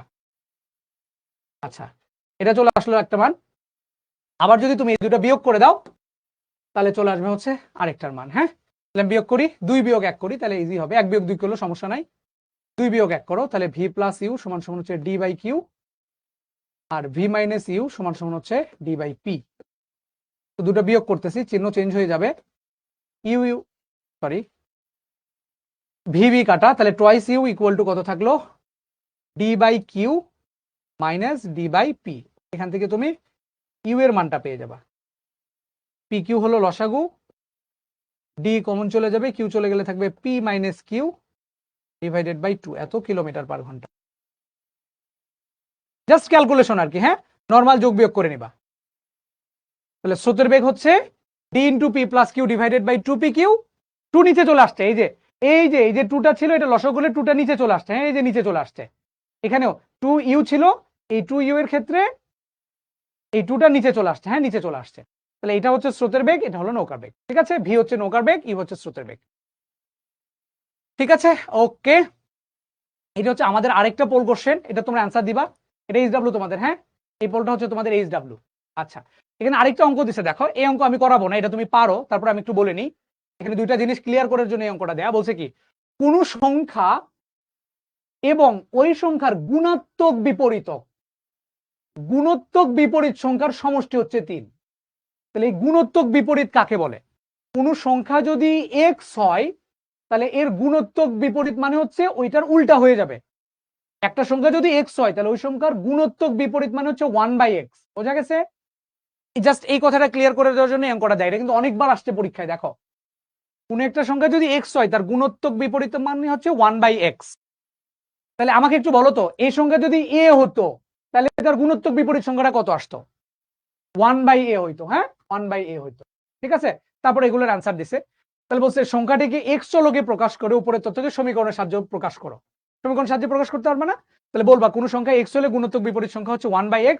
তাহলে দুটার যোগফল কত? এক্স প্লাস 1/x, এটার মান হচ্ছে 3। দেখো ক নাম্বার থেকে এটা আমি পেয়ে গেলাম। এক্স প্লাস 1/x এর মান যদি 3 হয় তাহলে x cube minus 1/x cube এটার মান বের করা যাবে কিনা বলো? ক নাম্বারটা পারবা কিনা? যদি তুমি এক্স প্লাস 1/x এর মানটা পারো তাহলে এখান থেকে যা ইচ্ছা কিউবের মান, 5 এর মান, 4 এর মান, এগুলো আমরা বের করতে দিয়ে আসছি না? আগের ক্লাসে দেখে দিয়ে আসছি। এটা এইচডব্লিউ করে নিবা, 5 এর ভ্যালুটা এইচডব্লিউ দেখে নিবা। ঠিক আছে, আশা করি পারবা। ওগুলো এখানে দেওয়া আছে। আর এইগুলো হচ্ছে আমাদের এইচডব্লিউ, আমরা যা যা করাইছি এটা হচ্ছে আমাদের এইচডব্লিউ। ঠিক আছে, এগুলো হচ্ছে আমাদের এইচডব্লিউ। তো এইচডব্লিউর সামনে আমার একটা ছোট্ট করে তোমরা ছবি তুলে নাও। ছবি তুলে নিয়ে একটা ছোট্ট করে এই এইচডব্লিউ আমার ছবি সহ পোস্ট করবা। ক্লাসটা কেমন লাগছে অবশ্যই জানাতে ভুলবা না। আর প্রতিদিনের মতো আমি একই কথা বলে যাই, ক্লাস ম্যাথ ক্লাস, এটা বায়োলজি ক্লাস না, এটা মুখস্থ করে হয় না। খাতা কলম নিয়ে ক্লাসে বসবা, আর একটা কোশ্চেন একবার জিজ্ঞেস করবা। বারবার লিখলে আসলে ক্লাসের মধ্যে তো অন্যজন বিরক্ত হয়। আর ক্লাসের টপিকের বাইরের কোশ্চেনগুলো করবা না। আমি যতটুকু পারি বোঝানোর ট্রাই করি। ঠিক আছে, আমি যতটুকু পারি বোঝানোর ট্রাই করি, বাট মাঝে মাঝে ওই যে তোমরা কি লেখো, কিছু পড়ে আসতে হয়। আমি বলি যে পরের দিনে যা পড়াবো আগের দিনে ওই সূত্রগুলো অন্তত দেখে আসবো ওই চ্যাপ্টারের। তোমরা তো জানো মনে হয় যে নেক্সট দিন আমাদের কি ক্লাস হবে। যেমন নেক্সট দিন আমাদের সূচক লগারিদমের ক্লাস হবে, সূচকের ফর্মুলাগুলো একটু দেখে আসবা। ঠিক আছে, ওকে। 15 দিনের মধ্যে ফুল সিলেবাস একবারে কমপ্লিট করা সম্ভব না, এটা এলিয়েন হইতে হবে, মানুষের পক্ষে সম্ভব না। ঠিক আছে, 15 দিনে এই পুরো সিলেবাস শেষ করা সম্ভব না। 15 দিনে শেষ করা সম্ভব যদি তুমি হাফেজ হয়ে থাকো, প্রত্যেকটা চ্যাপ্টারে জাস্ট একবার করে পৃষ্ঠা উল্টাবা। সবগুলো বইয়ের পৃষ্ঠা উল্টাতেও তো 15 দিন লাগবে। ঠিক আছে, যতটুকু পারো তোমার বেস্ট ওয়ে হচ্ছে, যারা এখনো সিলেবাস শেষ করো নাই, সামনে পরীক্ষা আছে, তোমরা দেখো, কোশ্চেন ব্যাংক দেখো বা টেস্ট পেপার দেখো, দেখো কোন জায়গা থেকে বেশি কোশ্চেন আসে, সেই জায়গাগুলো দেখে একটু পরীক্ষার হলে যাও, যদি পরীক্ষায় ভালো করার ইচ্ছা থাকে। ঠিক আছে, আর যতটুকু পারো পড়ো আর কি, যতটুকু শেষ করা যায় শেষমেশ ওই 15 দিনের মধ্যে যতটুকু শেষ করা যায়। তার জন্য ইফেক্টিভ ওয়ে হলো যে টেস্ট পেপার দেখে দেখো কোন কোশ্চেন গুলো আসে বেশি, তারা কোন কোশ্চেন গুলো বেশি প্রিফার করে কোন চ্যাপ্টার থেকে, সেই চ্যাপ্টার গুলো থেকে দেখে যাও। তাহলে অথবা পরীক্ষার হলে ভালো করতে পারবা। শেষ করতে পারবা না 15 দিন, এটা সম্ভব না। তো সবাই ভালো থেকো চাচ্চুরা, সবাই সুস্থ থেকো, বেঁচে থাকলে আবারও নেক্সট ক্লাসে দেখা হবে। আর অবশ্যই ক্লাসটা কেমন লাগছে জানাতে ভুলবা না। আর প্লিজ পরের দিনে ক্লাস করার আগে অবশ্যই ফর্মুলাগুলো দেখে আসবা। নতুন ক্লাস করতে আসলে কোন চ্যাপ্টারের জন্য আমরা মানে ক্লাস দিচ্ছি সেই চ্যাপ্টারের ফর্মুলাগুলো একটু ভালো করে দেখে আসবা। সবাই ভালো থেকো, সুস্থ থেকো। এতক্ষণ ধরে কষ্ট করে আমার সাথে প্রায় তোমরা 25 মিনিট ক্লাস বেশি করছো, তো এই জন্য তোমাদেরকে সবাইকে অসংখ্য ধন্যবাদ। সবাই ভালো থেকো, সালাম আলাইকুম।